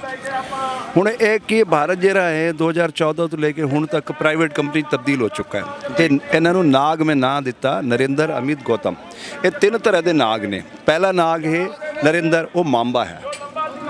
ਉਹ ਮਾਂਬਾ ਦਕਸ਼ਿਣ ਅਫਰੀਕਾ 'ਚ ਪਾਇਆ ਜਾਂਦਾ ਹੈ। ਉਹ ਬੰਦੇ ਦੀ ਅੱਖਾਂ ਨੂੰ ਅੰਧਾ ਕਰ ਦਿੰਦਾ। ਇਹ ਸਹਾਰਾ ਨੂੰ ਅੰਧਾ ਕਰਨ ਦਾ ਕੰਮ ਕਰ ਰਿਹਾ ਲੋਕਤੰਤਰ ਦੇ ਨਾਂ ਤੇ। ਹਾਂਜੀ, ਸਪਰੇਅ ਕਰਕੇ ਪਾਇਜ਼ਨ ਨੂੰ ਸਪਰੇਅ ਕਰਦਾ ਹੈ, ਅੰਧਾ ਕਰ ਦਿੰਦਾ। ਤਾਂ ਇਹ ਤਾਂ ਹੈ ਮਾਂਬਾ। ਉਹਦੇ ਨਾਲ ਫਿਰ ਦੂਜਾ ਹੈ, ਉਹ ਹੈ ਕੋਬਰਾ, ਅਮਿਤ। ਉਹ ਸੁਪਨੇ ਦਿਖਾਉਂਦਾ ਵੱਡੇ ਵੱਡੇ ਕਿ ਮੇਰੇ ਕੋਲ ਮਣੀ ਹੈ, ਮੈਂ ਖੁਸ਼ਹਾਲ ਬਣਾ ਦਿਆਂਗਾ, ਔਰ ਸਹਾਰਾ ਦੇ ਜੇਬ ਨੂੰ ਖਾਲੀ ਕਰ ਰਿਹਾ। ਔਰ ਤੀਜਾ ਹੈ ਵਾਈਪਰ, ਇਹ ਗੌਤਮ ਅਡਾਨੀ। ਇਹਨਾਂ ਜ਼ਹਿਰੇ ਦੇ ਅੰਦਰ ਕਿ ਇਹ ਸਾਰੀ ਜ਼ਮੀਨਾਂ ਨੂੰ ਕਬਜ਼ਾ ਕਰਨਾ ਚਾਹੁੰਦੇ ਨੇ। ਇਹ ਗੁਜਰਾਤ ਦੇ ਅੰਦਰ ਇਹਨਾਂ ਨੇ ਇਹ ਮਾਡਲ ਇੰਪਲੀਮੈਂਟ ਕੀਤਾ ਸੀ। ਕਿਸਾਨਾਂ ਦੀ ਬਿਨਾਂ ਰਜਿਸਟਰੀ ਹਜ਼ਾਰਾਂ ਏਕੜ ਜ਼ਮੀਨ ਗੌਤਮ ਦੇ ਨਾਂ ਚੜ੍ਹ ਚੁੱਕੀ ਹੈ। ਇਹ 2000 ਦੇ ਅੰਦਰ ਟੈਂਟ ਦਾ ਕੰਮ, ਤੰਬੂ ਦਾ ਕੰਮ ਕਰਦਾ ਸੀ। 20 ਸਾਲਾਂ ਦੇ ਅੰਦਰ ਇਹਨਾਂ ਨੇ ਮਿਲ ਕੇ, ਤਿੰਨੋਂ ਗੁਜਰਾਤੀਆਂ ਨੇ ਪੂਰੀ ਦੁਨੀਆ ਦੇ ਅੰਦਰ ਆਪਣਾ ਸਾਮਰਾਜ ਫੈਲਾ ਲਿਆ। ਕਿਸ ਤਰ੍ਹਾਂ ਪੈਸਾ ਆਇਆ, ਸ਼ੁਰੂਆਤ ਕਿੱਥੋਂ ਹੋਈ, ਉਹ ਮੈਂ ਦੱਸਣਾ ਚਾਹੁੰਦਾ ਤੁਹਾਨੂੰ। ਬਿਲਕੁਲ। ਕਸਟਮ ਦੇ ਜਰੀਏ ਦੇਖੋ ਗਵਰਨਮੈਂਟ ਦੀ ਯੋਜਨਾ ਹੁੰਦੀ ਹੈ ਸਮਾਲ ਸਕੇਲ ਇੰਡਸਟਰੀ ਨੂੰ ਡਿਵੈਲਪ ਕਰਨਾ। ਉਹ ਸਬਸਿਡੀ ਦਿੰਦੀ ਹੈ। ਜਿਵੇਂ ਸਾਡੀ ਜੁੱਤੀਆਂ ਨੇ 300 ਰੁਪਏ ਦੀ ਜੁੱਤੀ ਹੈ, ਇਸੇ 60% ਸਬਸਿਡੀ, 180 ਰੁਪਏ ਇੱਕ ਜੁੱਤੀ ਦੀ। ਹੁਣ 10-10 ਕੰਟੇਨਰ ਰੋਜ਼ ਫੋਰਨ ਜਾ ਰਹੇ ਹਨ, ਕਾਗਜ਼ ਤੇ ਜਾ ਰਹੇ ਹਨ, ਕੋਈ ਮਾਲ ਨਹੀਂ ਜਾ ਰਿਹਾ। ਇਹ ਸਸਤੇ ਜ਼ਮਾਨੇ 'ਚ ਇਹਨਾਂ ਨੇ ਅਰਬੋਂ ਖਰਬੋਂ ਰੁਪਏ ਤੁਹਾਡਾ ਸਾਡਾ ਲੁੱਟ ਲਿਆ। ਤੇ ਕੇਂਦਰ ਦੇ ਅੰਦਰ ਕਾਂਗਰਸ ਸਰਕਾਰ ਸੀ। ਅਗਰ ਉਹ ਪਕੜਦੀ ਤਾਂ ਇਹ ਦੋਨੋਂ ਗੌਤਮ ਨਾਲ ਨਰਿੰਦਰ ਜੇਲ੍ਹ ਦੇ ਅੰਦਰ ਹੁੰਦੇ। ਜੇਲ੍ਹ ਦੇ ਅੰਦਰ ਇਹਨਾਂ ਨੇ 2002 ਦੇ ਅੰਦਰ ਗੁਜਰਾਤ ਦੇ ਅੰਦਰ ਹਜ਼ਾਰਾਂ ਬੇਗੁਨਾਹ ਲੋਕਾਂ ਨੂੰ ਮੌਤ ਦੀ ਨੀਂਦਰ ਸੁਲਾਇਆ। ਤਾਂ 302 ਦੇ ਅਗਰ ਇਮਾਨਦਾਰੀ ਨਾਲ ਪ੍ਰਕਰਣ ਬਣੇ ਤਾਂ ਕਈ ਜਨਮ ਤੱਕ ਇਹਨਾਂ ਨੂੰ ਜੇਲ੍ਹ ਰਹਿਣਾ ਪਵੇ। ਲੇਕਿਨ ਇਹਨਾਂ ਨੇ ਸਿਸਟਮ ਨੂੰ ਕੈਪਚਰ ਕਰਕੇ ਹੁਣੇ ਪੰਤ ਪ੍ਰਧਾਨ ਬਣ ਗਿਆ। ਇਹਨੇ ਧਨ ਨਾਲ ਸੱਤਾ ਨਾਲ ਪੂਰੀ ਸ਼ਕਤੀ ਨੂੰ ਕੇਂਦਰਿਤ ਕਰ ਲਿਆ। 2019 ਦੇ ਅੰਦਰ ਇਹ ਕਹਿੰਦਾ ਸੀ ਤੁਸੀਂ ਹੋਰ ਕਿਸੇ ਨੂੰ ਨਾ ਵੇਖੋ, ਮੈਨੂੰ ਵੇਖੋ, ਤੁਸੀਂ ਮੈਨੂੰ ਵੋਟ ਦਿਓ। ਅਸੀਂ ਉਹਨਾਂ ਨਾਰਾਂ ਦੇ ਅੰਦਰ ਫਸ ਗਏ। ਉਹਨੇ ਨਾਰੇ ਬੜੇ ਸੋਹਣੇ ਇਜਾਦ ਕੀਤੇ ਸੀ ਮਾਰਕੀਟਿੰਗ ਦੇ, ਸਬਕਾ ਸਾਥ, ਸਬਕਾ ਵਿਕਾਸ, ਸਬਕਾ ਵਿਸ਼ਵਾਸ, ਮੈਕ ਇਨ ਇੰਡੀਆ, ਸਕਿਲਡ ਇੰਡੀਆ। ਮਤਲਬ ਉਹਦੇ ਜਿਹੜੇ ਆਈਡੀਆਜ਼ ਸੀ ਨਾ ਉਹ ਲੋਕਾਂ ਦੇ ਦਿਲ ਦੇ ਅੰਦਰ ਵਸ ਗਏ ਸੀ। ਲੇਕਿਨ ਉਹਦੀ ਸਾਰੀ ਮੱਕਾਰੀ ਹੁਣ ਧੀਰੇ ਧੀਰੇ ਸਾਹਮਣੇ ਆ ਰਹੀ ਆ। ਮੇਰਾ ਇਹ ਬੇਨਤੀ ਹੈ, ਦੇਖੋ ਇੱਕ ਜ਼ਮਾਨਾ ਸੀ ਅਸੀਂ ਗਲਤੀ ਕਰਦੇ ਸੀ, ਉਹਨੂੰ ਜਿਹੜਾ ਨੈਸ਼ਨਲ ਮੀਡੀਆ ਉਹ ਰਿਪੇਅਰਿੰਗ ਕਰਦਾ ਸੀ। ਹੁਣ ਨੈਸ਼ਨਲ ਮੀਡੀਆ ਬਹੁਤ ਵੱਡੀ ਗਲਤੀ ਕਰ ਰਿਹਾ। ਉਹ ਕੀ ਕਰ ਰਿਹਾ? ਇਹ ਖਾਲਿਸਤਾਨੀ ਨੇ, ਆਤੰਕਵਾਦੀ ਨੇ, ਪਾਕਿਸਤਾਨ ਪ੍ਰਾਯੋਜਿਤ ਨੇ। ਹੁਣ ਇਹ ਤੁਹਾਡੀ ਡਿਊਟੀ ਹੈ, ਤੁਸੀਂ ਅਪਡੇਟ ਕਰੋ ਚੀਜ਼ਾਂ ਨੂੰ ਔਰ ਸਮਾਜ ਦੇ ਸਾਹਮਣੇ ਸੱਚ ਤੇ ਲੈ ਕੇ ਆਓ। ਦੁਨੀਆ ਹੁਣ ਸੱਚ ਸੁਣਨ ਚਾਹੁੰਦੀ ਹੈ। ਉਹ ਪੱਕ ਗਈ ਉਹਨਾਂ ਕੋਲੋਂ। ਉਹ ਵੇਖ ਲਿਆ ਉਹਨਾਂ ਨੇ 6-6 ਅਰਬ ਰੁਪਏ ਦੇ ਕੱਪੜੇ ਅਤੇ ਆਪਣੇ ਦੇ ਵਿਗਿਆਪਨ ਦੇ ਖਰਚ ਕਰਕੇ ਉਹ ਕਹਿੰਦਾ ਮੈਂ ਫਕੀਰ ਹਾਂ। ਉਹਨਾਂ ਲੋਕਾਂ ਨੂੰ ਸਮਝ ਆ ਰਹੀ ਕਿ ਇਹਦੇ ਪਿੱਛੋਂ ਕੀ ਵੋਟਾਂ ਦਾ ਧਰੁਵੀਕਰਨ ਹੈਗਾ। ਜਿਹੜਾ ਬੰਦਾ 5 ਜੂਨ 75 ਨੂੰ ਨਕਲੀ ਸਰਦਾਰ ਬਣਿਆ ਸੀ ਐਮਰਜੈਂਸੀ ਦੇ ਦੌਰਾਨ, 21 ਮਹੀਨੇ ਨਕਲੀ ਸਰਦਾਰ ਬਣ ਕੇ ਰਿਹਾ ਭੁਜ ਕੱਛ ਦੇ ਅੰਦਰ। ਉਹਦਾ ਗੈਟਅਪ ਕਰਨ ਵਾਲੇ ਇੱਕ ਤੁਸੀਂ ਫਿਲਮ ਦੇ ਪ੍ਰੋਡਿਊਸਰ ਕੋਲ ਪੁੱਛੋ ਕਿ ਤੁਸੀਂ ਅਗਰ ਕਿਸੇ ਸਟਾਰ ਨੂੰ ਸਰਦਾਰ ਬਣਾਉਂਦੇ ਹੋ, ਭਗਤ ਸਿੰਘ ਦਾ ਰੋਲ ਕਰਾਉਂਦੇ ਹੋ, ਰੋਜ਼ ਕਿਤਨੇ ਘੰਟੇ ਉਹਦਾ ਮੇਕਅਪ ਕਰਦੇ ਹੋ? ਪੁੱਛੋ ਉਹਨਾਂ ਕੋਲੋਂ, ਤੁਹਾਨੂੰ ਸਮਝ ਆਏਗਾ। ਸਾਰਾ ਦਿਨ ਮੇਕਅਪ ਕਰਦਾ ਬੰਦਾ, ਸਾਰੇ ਦਿਨ ਕੱਪੜੇ ਬਦਲਦਾ ਹੈ। ਉਹ ਕਹਿੰਦਾ ਮੈਂ 18 ਘੰਟੇ ਕੰਮ ਕਰਦਾ। ਇਹੀ ਕੰਮ ਕਰ ਰਿਹਾ ਤੂੰ। ਤੇਰੀ ਨੋਟਬੰਦੀ, GST, ਅਯੋਧਿਆ, ਰਾਮ ਮੰਦਿਰ, 370 ਨਾਲ ਇਹ ਕਿਸਾਨ ਬਿੱਲ, ਇਹ ਤੇਰੀ ਯੋਜਨਾ ਮਨਸ਼ਾ। ਇਹਦੇ ਪਿੱਛੇ ਦੀ ਮਨਸ਼ਾ ਤੁਹਾਨੂੰ ਕੀ ਲੱਗਦੀ? ਕਿਉਂਕਿ ਲਗਾਤਾਰ ਇੱਕ ਤੋਂ ਬਾਅਦ ਇੱਕ ਸੱਟ ਭਾਰਤ ਤੇ ਮਾਰੀ ਜਾ ਰਹੀ ਹੈ, ਭਾਰਤ ਦੀ ਆਵਾਮ ਤੇ ਮਾਰੀ ਜਾ ਰਹੀ ਹੈ, ਕਿਸਾਨ ਤੇ ਮਾਰੀ ਜਾ ਰਹੀ ਹੈ। ਪਰ ਵੱਡੇ ਜਿਹੜੇ ਪੂੰਜੀਪਤੀ ਘਰਾਣੇ ਹੈ ਨੇ ਉਹਨਾਂ ਨੂੰ ਖੁਸ਼ ਕੀਤਾ ਜਾ ਰਿਹਾ ਹੈ। ਮਤਲਬ ਅਸੀਂ ਕਹਿ ਸਕਦੇ ਹਾਂ ਕਿ ਗੋਰੇ ਅੰਗਰੇਜ਼ ਚਲੇ ਗਏ, ਕਾਲੇ ਅੰਗਰੇਜ਼ਾਂ ਨੇ ਗੋਰਿਆਂ ਤੋਂ ਵੀ ਜ਼ਿਆਦਾ ਜੀਣਾ ਹਰਾਮ ਕਰਤਾ ਸਾਡਾ। ਇਹਦੇ ਪਿੱਛੇ ਦੀ ਮਨਸ਼ਾ ਕੀ ਲੱਗਦੀ ਹੈ ਤੁਹਾਨੂੰ? ਮੈਂ ਤੁਹਾਡੇ ਦਰਸ਼ਕਾਂ ਨੂੰ ਬੇਨਤੀ ਕਰਨ ਚਾਹੁੰਦਾ ਕਿ ਤੁਹਾਡੇ ਜਿਤਨੇ ਵੀ ਮੁਲਾਕਾਤ ਵਾਲੇ ਸੈਨਿਕ ਨੇ ਆਰਮੀ ਦੇ ਅੰਦਰ, ਪੈਰਾ ਮਿਲਟਰੀ ਫੋਰਸ, ਉਹਨਾਂ ਨੂੰ ਇਹ ਵੀਡੀਓ ਤੁਸੀਂ ਜ਼ਰੂਰ ਫਾਰਵਰਡ ਕਰਨਾ। ਦੇਖੋ, ਜਦ ਦੇਸ਼ ਆਜ਼ਾਦ ਹੋਇਆ ਸੀ ਉਸ ਤੋਂ ਪਹਿਲੇ ਅੰਗਰੇਜ਼ਾਂ ਨੇ ਸਾਨੂੰ ਦਬਾਣ ਕਰਕੇ ਇਹ ਪੂਰਾ ਵਿਵਸਥਾ ਬਣਾਈ ਸੀ। ਇਹ ਜਿਹੜੀ ਵਰਦੀਆਂ ਨੇ ਸਾਨੂੰ ਦਬਾਉਂਦੇ ਸੀ। ਹੁਣ ਦੇਸ਼ ਆਜ਼ਾਦ ਹੈ। ਹੁਣ ਦੁਨੀਆ ਦੀ ਸਮਾਰਟ ਪੁਲਿਸ ਕਹਿੰਦੀ ਹੈ ਸਾਨੂੰ ਹਥਿਆਰ ਨਹੀਂ ਚਾਹੀਦੇ, ਸਾਨੂੰ ਸਮਾਜ ਦੀ ਸੇਵਾ ਕਰਨੀ ਹੈ। ਇੱਥੇ ਕੀ ਹੋ ਰਿਹਾ? ਉਹ ਇਹ ਤਿੰਨੋਂ ਨਾਗ ਫਿਰ ਕਹਿ ਰਿਹਾ ਨਰਿੰਦਰ, ਅਮਿਤ, ਗੌਤਮ, ਇਹ ਚਾਹੁੰਦੇ ਨੇ ਇਹਨੂੰ ਦਬਾ ਕੇ ਰੱਖੇ ਦੇਸ਼ ਦੀ ਜਨਤਾ ਨੂੰ। ਹੁਣ ਦੇਸ਼ ਦੀ ਜਨਤਾ ਸਮਝ ਗਈ ਹੈ ਕਿ ਸਾਡੇ ਹੱਥੋਂ ਸਾਰੀ ਤਾਕਤ ਗਈ ਹੈ। ਅਸੀਂ ਵੋਟ ਪਾਇਆ ਤਾਂ ਉਸ ਕੋਲ ਤਾਕਤ ਆਈ। ਬਿਲਕੁਲ ਇਹ ਸਾਡੀ ਗਲਤੀ ਹੋ ਗਈ ਕਿ ਅਸੀਂ ਉਹਦੇ ਬੰਦਾ ਨੂੰ ਨਾ ਵੇਖਿਆ। ਉਹਦੇ ਯਸਮੈਨ ਆ ਗਏ 303 ਚੋਂ 290 ਬੰਦੇ ਤਾਂ ਉਹਦੇ ਯਸਮੈਨ ਨੇ, 12-13 ਬੰਦੇ ਨੇ ਉਹਨਾਂ ਨੂੰ ਉਹਨੇ ਸਾਈਡ ਕਰ ਦਿੱਤਾ। ਇਹ ਵਨ ਮੈਨ ਸ਼ੋਅ ਹੈਗਾ। ਸਾਰਾ ਪੈਸਾ ਔਰ ਨਾਲ ਸੱਤਾ ਦੇ ਬਲ ਤੇ ਇਹ ਸਮਾਜ ਨੂੰ ਪੇਟ ਨਾਲ ਸੋਚਣ ਕਰਕੇ ਮਜਬੂਰ ਕਰ ਰਹੇ ਨੇ ਕਿ ਤੁਸੀਂ ਪੇਟ ਨਾਲ ਸੋਚੋ, ਤੁਸੀਂ ਹੱਥ ਜੋੜ ਲਿਓ ਕਿ ਸਾਨੂੰ ਹੋਰ ਕੁਝ ਨਹੀਂ ਚਾਹੀਦਾ, ਤੁਸੀਂ ਤਾਂ ਸਾਡੇ ਬਿੱਲ ਵਾਪਸ ਲੈ ਲਓ। ਇਹ ਪਰਿਸਥਿਤੀ ਬਣਾ ਰਹੇ ਨੇ, ਇਹ ਥਕਾ ਰਹੇ ਨੇ। ਇਹਨਾਂ ਨੇ 21 ਮਹੀਨੇ ਜਦ ਐਮਰਜੈਂਸੀ ਦੇ ਅੰਦਰ ਘਾਟ ਦਾ ਪਾਣੀ ਪੀਤਾ। ਇਹਨਾਂ ਤੇ ਕਾਂਗਰਸੀਆਂ ਨੇ ਬੜਾ ਕਹਿਰ ਵਰਸਾਇਆ ਸੀ ਇਹਨਾਂ ਤੇ। ਤਾਂ ਇਹਨਾਂ ਦੇ ਅੰਦਰ ਬੜੀ ਪ੍ਰਤੀਸ਼ੋਧ ਦੀ ਭਾਵਨਾ ਹੈ, ਮਤਲਬ ਜਵਾਲਾ ਹੈ। ਇਹਨਾਂ ਦਾ ਬਿਲਕੁਲ ਸਿਧਾਂਤ ਹੈ ਖੂਨ ਦਾ ਬਦਲਾ ਖੂਨ। ਦੇਖੋ, ਸਾਡਾ ਵੀ ਖੂਨ ਬਿਖਰਾ। 47 ਦੇ ਅੰਦਰ ਦੇਸ਼ ਆਜ਼ਾਦ ਹੋਇਆ, ਸਾਡੇ ਪੁਰਖੇ ਮਾਰੇ ਗਏ, ਪਰ ਅਸੀਂ ਕਹਿੰਦੇ ਹਾਂ ਹੋਰ ਕਿਸੇ ਦੇ ਨਾ ਮਾਰੇ ਜਾਵੇ। ਉਹ ਜ਼ਮਾਨਾ ਹੋਰ ਸੀ ਬੈਲ ਗਾੜੀ ਦੇ ਬੈਰਿੰਗ ਦਾ, ਹੁਣ ਜ਼ਮਾਨਾ ਹੈ ਡਰੋਨ ਦੇ ਬੈਰਿੰਗ ਦਾ। ਅਗਰ ਅਸੀਂ ਅਪਡੇਟ ਕਰਾਂਗੇ ਤਾਂ ਮੈਂ ਤੁਹਾਨੂੰ ਵੀ ਪ੍ਰਾਰਥਨਾ ਕਰਨ ਚਾਹੁੰਦਾ ਕਿ ਤੁਸੀਂ ਇਹ ਪ੍ਰਸ਼ਨ ਹੁਣ ਕਿਸੇ ਕੋਲ ਨਾ ਕਰੋ ਕਿ ਦੇਖੋ ਇਹ ਸਾਰੇ ਇੱਥੇ ਸਾਰੇ ਅਲੱਗ-ਅਲੱਗ ਧਰਮਾਂ ਦੇ। ਹੁਣ ਉਹ ਧਰਮਾਂ ਵਾਲੀ ਗੱਲ ਰਹੀ ਨਹੀਂ। ਹੁਣ ਸੰਸਾਰ ਦੇ ਅੰਦਰ ਦੇਖੋ ਇਹ ਗਲੋਬਲ ਵਿਲੇਜ ਬਣ ਚੁੱਕਿਆ। ਹੁਣ ਤਾਂ ਇਨਸਾਨੀਅਤ ਦੀ ਗੱਲ ਕਰੀ ਅਸੀਂ। ਇਹਨਾਂ ਨੂੰ ਕਰਨ ਦਿਓ। ਜਿਹੜਾ ਇਹ ਨੈਰੇਟਿਵ ਚਲਾ ਰਿਹਾ ਨਾ ਗੋਦੀ ਮੀਡੀਆ, ਇਹਨਾਂ ਨੂੰ ਚਲਾਉਣ ਦਿਓ। ਅਸੀਂ ਤਾਂ ਬਿਲਕੁਲ ਸਾਫ਼ ਗੱਲ ਕਰੋ ਕਿ ਅਸੀਂ ਦੁਨੀਆ ਨੂੰ ਖੂਬਸੂਰਤ ਬਣਾਉਣਾ, ਸਾਡੀ ਭਾਰਤ ਦੀ ਕੀ ਭੂਮਿਕਾ ਹੋ ਸਕਦੀ ਹੈ। ਸਾਡਾ ਕਿਸਾਨ ਮਜ਼ਬੂਤ ਹੋਏਗਾ ਤਾਂ ਦੇਸ਼ ਮਜ਼ਬੂਤ ਹੋਏਗਾ, ਔਰ ਦੇਸ਼ ਮਜ਼ਬੂਤ ਹੋਏਗਾ ਤਾਂ ਇਹ ਵਸੁਧੈਵ ਕੁਟੁੰਬਕਮ ਨਾਰਾ ਹੋਰ ਕੌਣ ਦੇ ਸਕਦਾ ਹੈ ਭਾਰਤ ਦੇ ਇਲਾਵਾ? ਦੱਸੋ ਆਪ। ਇਹ ਮੈਂ ਸੂਰਜ ਦੀ ਕਿਰਨਾਂ ਨੂੰ ਪਾ ਰੱਖਾ, ਇਹ ਕਹਿੰਦੇ ਨੇ ਹਿੰਦੂ ਹੈ। ਹਿੰਦੂ ਦਾ ਮਤਲਬ ਹੁੰਦਾ ਹੈ ਮਨ, ਵਚਨ, ਕਰਮ ਨੂੰ ਇਕਤਾ ਦੇ ਸੂਤਰ 'ਚ ਬੱਧਣ ਵਾਲਾ। ਇਹ ਬੱਧ ਰਹੇ ਨੇ, ਇਹ ਤਾਂ ਹਿੰਸਕ ਪਸ਼ੂ ਹੋ ਰਹੇ ਨੇ। ਇਹ ਹਿੰਦੂ ਕਿੱਥੇ ਨੇ? ਮੈਂ ਤਾਂ ਹਿੰਦੂ ਨਾਲ ਜਦੋਂ ਅਸੀਂ ਸੰਵਾਦ ਕਰਦੇ ਹਾਂ ਨਾ, ਅਸਲ ਹਿੰਦੂ ਵੀਰ ਜਿਹੜੇ ਹੈਗੇ ਨੇ, ਹਰ ਧਰਮ ਹਰ ਵਰਗ, ਮੈਂ ਪਹਿਲਾਂ ਵੀ ਕਹਿੰਦਾ ਕਿਉਂਕਿ ਬਹੁਤ ਸਾਰੇ ਲੋਕ ਇਹਨਾਂ ਚੀਜ਼ਾਂ ਨੂੰ ਗਲਤ ਪਾਸੇ ਵੀ ਲੈ ਜਾਂਦੇ ਨੇ, ਸਾਰੇ ਸਾਡੇ ਵਾਸਤੇ ਸਤਿਕਾਰਯੋਗ ਨੇ। ਪਰ ਭਗਵੇਂ ਕਰਨ ਦੀ ਰਾਜਨੀਤੀ ਕਰਨ ਵਾਲੇ ਕੁਝ ਚੰਦ ਬੰਦੇ ਜਿਹੜੇ ਅਜੇ ਵੀ ਇਹ ਏਜੰਡਾ ਲੈ ਕੇ ਚੱਲ ਰਹੇ ਨੇ ਕਿ 2025 ਦੇ ਵਿੱਚ ਆਰਐਸਐਸ ਦੇ 100 ਸਾਲ ਪੂਰੇ ਹੋਣੇ ਨੇ ਤੇ ਅਸੀਂ ਹਿੰਦੂ ਰਾਸ਼ਟਰ ਬਣਾਉਣਾ ਆ। ਉਹ ਜਿਹੜੇ ਚੰਦ ਬੰਦੇ ਹੈ ਨੇ ਜਿਹੜੇ ਆਪਣੇ ਆਪ ਨੂੰ ਕੱਟੜਵਾਦੀ ਹਿੰਦੂ ਜਾਂ ਬ੍ਰਾਹਮਣ ਮਨੂਵਾਦੀ ਸੋਚ ਦੇ ਦੱਸਦੇ ਨੇ, ਉਹਨਾਂ ਦੀ ਸੋਚ ਕਰਕੇ ਸਾਰਾ ਹਿੰਦੂਵਾਦੀ ਤਬਕਾ ਬਦਨਾਮ ਹੁੰਦਾ ਹੈ। ਇਸ ਦੇ ਵਿੱਚ ਕੋਈ ਦੁਰਾਹੇ ਨਹੀਂ। ਤੁਹਾਨੂੰ ਲੱਗਦਾ ਕਿ ਜਿਹੜੀਆਂ ਗੱਲਾਂ ਮੈਂ ਕਹਿ ਰਿਹਾ ਹਾਂ ਇਹਦੇ ਵਿੱਚ ਕੋਈ ਦੁਰਾਹਾ ਹੈ, ਕੋਈ ਗਲਤ ਹੈ ਇਹਦੇ ਵਿੱਚ ਗੱਲ? ਹਾਂਜੀ, ਦੇਖੋ 1885 ਦੇ ਅੰਦਰ ਕਾਂਗਰਸ ਦੀ ਸਥਾਪਨਾ ਹੋਈ ਸੀ। ਇਹ ਉਹ ਹਿਊਮ ਨੇ ਕੀਤੀ ਸੀ, ਇੱਕ ਫੋਰਨ ਦਾ ਬੰਦਾ ਸੀ, ਵਿਦੇਸ਼ੀ ਹੁੰਦਾ ਸੀ। 1905 ਦੇ ਅੰਦਰ ਹੈਡਗੇਵਾਰ ਨੇ ਆਰਐਸਐਸ ਦੀ ਸਥਾਪਨਾ ਕੀਤੀ। ਉਹ ਤਾਂ ਕੱਟੜ ਕਾਂਗਰਸੀ ਸੀ। ਉਹਨੇ ਕਿਹਾ ਸੀ ਇੱਕ ਦਿਨ ਆਏਗਾ ਮੈਂ ਇਸ ਕਾਂਗਰਸ ਨੂੰ ਨੈਸਤਨਾਬੂਦ ਕਰ ਦਿਆਂਗਾ। ਇਹ ਸੁਪਨਾ ਕਦ ਦੇਖਿਆ ਉਸਨੇ? 1905 ਚ। ਉਹ ਸੁਪਨਾ ਪੂਰਾ ਕਦ ਹੋਇਆ? 2014 ਚ। ਕਿੰਨੇ ਸਾਲ ਇਹਨਾਂ ਨੇ ਤਕਲੀਫਾਂ ਝੇਲੀਆਂ ਕਾਂਗਰਸ ਦੀਆਂ। ਇਹਨਾਂ ਦੇ ਅੰਦਰ ਤਾਂ ਉਹੀ ਚੱਲ ਰਿਹਾ ਪ੍ਰਤੀਸ਼ੋਧ ਵੀਰ ਜੀ। ਲੇਕਿਨ ਮੈਂ ਕਹਿੰਦਾ ਜਨਤਾ ਨੇ ਇਹਨਾਂ ਨੂੰ ਇਤਨਾ ਪਿਆਰ ਦਿੱਤਾ ਸੀ, ਅਗਰ ਇਹ ਸਹੀ ਕੰਮ ਕਰਦੇ, ਨਾਲ ਬੱਚਿਆਂ ਤੇ ਫੋਕਸ ਕਰਦੇ, ਉਹਨਾਂ ਨੂੰ ਸਕਿਲਡ ਕਰਦੇ, ਸੁੰਦਰ ਪਿਚਾਈ ਵਾਲੀ ਘਰ ਬਣਾਉਂਦੇ ਤਾਂ ਹਰ ਬੱਚਾ 5-5 ਕਰੋੜ ਰੁਪਏ ਰੋਜ਼ ਕਮਾ ਸਕਦਾ। ਲੇਕਿਨ ਬੇਸਿਕ ਕੀ ਪਹਿਲੇ ਸਾਡੇ ਕਿਸਾਨ ਨੂੰ ਮਜ਼ਬੂਤ ਬਣਾਉਣਾ ਪਏਗਾ, ਕਿਉਂਕਿ ਇਹ ਭਾਰਤ ਦੀ ਆਤਮਾ ਹੈ। ਇਸ ਤੋਂ ਜ਼ਿਆਦਾ ਪਵਿੱਤਰਤਾ ਨਾਲ ਧਨ ਕੋਈ ਪੈਦਾ ਨਹੀਂ ਕਰ ਸਕਦਾ ਧਰਤੀ ਤੇ। ਉਹ ਧਰਤੀ ਦੀ ਕੋਖ ਚੋਂ ਫਸਲਾਂ ਨੂੰ ਲਹਿਲਾਉਂਦਾ। ਉਹ ਜਦ ਤੱਕ ਪਵਿੱਤਰਤਾ ਨਹੀਂ ਰੱਖੇਗਾ, ਪ੍ਰਕਿਰਤੀ ਨਾਲ ਪਿਆਰ ਨਹੀਂ ਕਰੇਗਾ, ਉਹ ਫਸਲ ਪੈਦਾ ਹੋ ਹੀ ਨਹੀਂ ਸਕਦੀ। ਵੀਰ ਜੀ ਕਿੰਨਾ ਕਠਿਨ ਕੰਮ ਹੈਗਾ। ਦੁਨੀਆ ਦੀ ਸਾਰੀ ਚੀਜ਼ਾਂ ਦੀ ਕੀਮਤ ਜੇ ਰਹੇ ਵੇਚਣ ਵਾਲੇ ਤੈਅ ਕਰ ਰਹੇ। ਕਿਸਾਨ ਦੀ ਫਸਲ ਦੀ ਕੀਮਤ ਅੱਜ ਵੀ ਖਰੀਦਣ ਵਾਲਾ ਤੈਅ ਕਰ ਰਿਹਾ। ਇਹ 10 ਰੁਪਏ ਟਮਾਟਰ ਵਿਕ ਰਿਹਾ, ਉਹਦੇ ਮਾਲ ਦੇ ਅੰਦਰ ਜਾ ਕੇ 100 ਰੁਪਏ ਵਿਕ ਰਿਹਾ, 200 ਰੁਪਏ ਵਿਕ ਰਿਹਾ, ਲਹਿਸੁਨ 400 ਰੁਪਏ ਵਿਕ ਰਿਹਾ। ਇਹ ਤਾਂ ਬਿਲਕੁਲ ਮਾਰਕੀਟਿੰਗ ਦੇ ਜ਼ਰੀਏ ਇਹ 2-4 ਬੰਦਾਂ ਨੂੰ ਸਰਸਬਜ ਕਰਕੇ ਦੇਸ਼ ਦੀ ਰੀੜ ਨੂੰ ਖਤਮ ਕਰਨ ਚਾਹੁੰਦੇ ਨੇ। ਇਹਨਾਂ ਦਾ ਬਿਲਕੁਲ ਲੌਜਿਕ ਠੀਕ ਹੈ, ਵੋਟਾਂ ਦਾ ਧਰੁਵੀਕਰਨ ਕਰਨਾ। ਇਹਨਾਂ ਨੇ ਸੱਤਾ ਤੇ ਕਾਬਿਜ਼ ਰਹਿਣ ਦਾ ਇਹਨਾਂ ਦਾ ਸੁਪਨਾ ਹੈ। ਕੋਈ ਇਹਨਾਂ ਦੀ ਸਮਾਜ ਸੇਵਾ ਦੀ ਭਾਵਨਾ ਨਹੀਂ ਹੈ। ਲੀਡਰਸ਼ਿਪ ਮੈਂ ਕਹਿੰਦਾ ਭਾਰਤ ਦੇ ਅੰਦਰ ਹੁਣ ਤੱਕ ਲੀਡਰਸ਼ਿਪ ਆਈ ਨਹੀਂ ਹੈ। ਇਹ ਜਿਹੜੇ ਸਾਰੇ ਮੈਨੇਜਰ ਨੇ, ਜਿਸ ਦਿਨ ਭਾਰਤ ਦੇ ਅੰਦਰ ਲੀਡਰਸ਼ਿਪ ਆ ਗਈ, ਤੁਸੀਂ ਲਿਖ ਲਿਓ ਵੀਰ ਜੀ, ਇਹ ਯੁਵਾ ਭਾਰਤ ਪੂਰੀ ਦੁਨੀਆ ਦੀ ਲੀਡਰਸ਼ਿਪ ਕਰੇਗਾ। ਬਿਲਕੁਲ ਜੀ, ਐਗਰੀ ਹਾਂ ਤੁਹਾਡੇ ਨਾਲ। ਯੁਵਾ ਭਾਰਤ ਪੂਰੀ ਦੁਨੀਆ ਦੀ ਲੀਡਰਸ਼ਿਪ ਜ਼ਰੂਰ ਕਰੇਗਾ। ਪਰ ਮੇਰਾ ਸਵਾਲ ਉੱਥੇ ਹੈ ਕਿ 2025 ਹਿੰਦੂ ਰਾਸ਼ਟਰ ਬਣਾਉਣ ਦੀ ਜਿਹੜੀ ਗੱਲ ਕੀਤੀ ਜਾ ਰਹੀ ਹੈ ਆਰਐਸਐਸ ਵੱਲੋਂ ਅੰਦਰ ਖਾਤੇ, ਉਹਦੇ ਵਿੱਚ ਤੁਹਾਨੂੰ ਕਿੰਨੀ ਕੀ ਸੱਚਾਈ ਲੱਗਦੀ ਹੈ? ਉਹ ਦੇਖੋ, ਉਹ ਮੁਮਕਿਨ ਤਾਂ ਕਦੀ ਹੋ ਹੀ ਨਹੀਂ ਸਕਦਾ। ਅਸੀਂ ਬੈਠੇ ਹਾਂ, ਪਰ ਉਹ ਭਗਵੇਂ ਕਰਨ ਦੀ ਗੰਦੀ ਰਾਜਨੀਤੀ ਚੱਲ ਰਹੀ ਹੈ। ਇੱਕ ਪਾਸੇ ਆਪਣੀ ਆਰਐਸਐਸ ਫੌਜ ਤਿਆਰ ਕਰਦੀ ਹੈ, ਦੂਸਰੇ ਪਾਸੇ ਸਾਡੇ ਜਿਹੜੇ ਸਰਹੱਦਾਂ ਉੱਤੇ ਫੌਜੀ ਲੜ ਰਹੇ ਨੇ ਉਹਨਾਂ ਦੇ ਨਾਲ ਕੰਪੇਅਰ ਕਰਦੀ ਹੈ ਕਿ ਅਸੀਂ ਚਾਹੁੰਦੇ ਜਦੋਂ ਕਿਹਾ ਜਾਂਦਾ ਹੈ ਕਿ ਜਾਓ ਦੇਖਦੇ ਹਾਂ ਤੁਹਾਡੇ ਤਿਲਾਂ 'ਚ ਕਿੰਨਾ ਕੀ ਤੇਲ ਆ, ਉਦੋਂ ਨਾ ਫਿਰ ਧੋਤੀਆਂ ਦਿਖਦੀਆਂ ਨੇ, ਨਾ ਟੋਪੀਆਂ ਦਿਖਦੀਆਂ ਨੇ, ਤੇ ਨਾ ਕੱਛੀਆਂ ਦਿਖਦੀਆਂ ਨੇ, ਨਾ ਡੰਡੇ ਦਿਖਦੇ ਨੇ। ਮਤਲਬ ਇਹ ਜਿਹੜੀ ਚੀਜ਼ ਹੈ, ਕਿਉਂਕਿ ਬਹੁਤ ਘੱਟ ਹਿੰਦੂ ਵੀਰ ਅਜਿਹੇ ਨੇ ਜਿਨ੍ਹਾਂ ਦੀਆਂ ਜ਼ਮੀਰਾਂ ਜਾਗਦੇ ਨੇ, ਜਿਹੜੇ ਹਿੱਕ ਠੋਕ ਕੇ ਸੱਚ ਨੂੰ ਸੱਚ, ਸਹੀ ਨੂੰ ਸਹੀ ਕਹਿੰਦੇ ਨੇ, ਗਲਤ ਨੂੰ ਗਲਤ ਕਹਿੰਦੇ ਨੇ। ਇਸ ਕਰਕੇ ਮੈਂ ਤੁਹਾਨੂੰ ਪੁੱਛਿਆ, ਕਿਉਂਕਿ ਦੇਖੋ ਭਗਮਾ ਰੰਗ ਜਿੰਨੇ ਪਾਇਆ ਹੋਵੇ ਨਾ, ਉਹਨੂੰ ਦੇਖਦੇ ਹੀ ਸਭ ਤੋਂ ਪਹਿਲਾਂ ਹਰ ਕਿਸੇ ਦੇ ਜ਼ਿਹਨ ਦੇ ਵਿੱਚ ਭਗਮਾ ਏਜੰਡਾ ਆਉਂਦਾ। ਤੇ ਇਹ ਭਗਵੇਂ ਏਜੰਡੇ ਕਿਤੇ ਨਾ ਕਿਤੇ ਸ਼ਿਵ ਸੈਨਾ, ਆਰਐਸਐਸ ਵਰਗੀਆਂ ਜਿਹੜੀਆਂ ਜਥੇਬੰਦੀਆਂ ਨੇ ਨਾ, ਉਹਨਾਂ ਨੇ ਬਿਠਾਏ ਨੇ। ਤੇ ਤੁਹਾਡੇ ਹੁਣ ਪ੍ਰਸ਼ਨਾਂ 'ਚ ਬਹੁਤ ਪ੍ਰਸ਼ਨ ਲੱਗ ਗਏ ਇਕੱਠੇ। ਸਾਰਾ ਤੋਂ ਪਹਿਲੇ ਤਾਂ ਰੰਗਾਂ ਦੀ ਭਾਸ਼ਾ ਨੂੰ ਸਮਝੀਏ। ਬਿਲਕੁਲ। ਜਲ ਸਫੇਦ, ਪ੍ਰithvi ਪੀਲਾ, ਆਕਾਸ਼ ਨੀਲਾ, ਵਾਯੂ ਧੁਮਰਮੇਘ, ਅਗਨੀ ਲਾਲ। ਇਹ ਅਗਨੀ ਜਿਹੜਾ ਸੂਰਜ ਹੈਗਾ, ਇਹ ਉਦੈ ਹੁੰਦੇ ਸਮੇਂ ਔਰ ਅਸਤ ਹੁੰਦੇ ਸਮੇਂ ਸਾਨੂੰ ਦਿਖਦਾ ਉਦੈ ਹੋ ਰਿਹਾ, ਅਸਤ ਹੋ ਰਿਹਾ। ਐਕਚੁਅਲ ਤਾਂ ਧਰਤੀ ਘੂਮ ਰਹੀ ਹੈ। ਬਿਲਕੁਲ। ਉਹ ਐਂਗਲ ਬਣਾਉਂਦੀ ਆਪਣੀ ਊਰਜਾ ਨਾਲ। ਓਕੇ, ਤਾਂ ਇਹ ਜਿਹੜਾ ਸੂਰਜ ਹੈਗਾ ਇਹ ਸੰਸਾਰ ਨੂੰ ਪ੍ਰਕਾਸ਼ਿਤ ਕਰਦਾ ਹੈ। ਉਹ ਢੂੰਡ ਰਿਹਾ ਅੱਜ ਤੱਕ ਕਿ ਭਈ ਅੰਧੇਰਾ ਕਿੱਥੇ ਹੈ।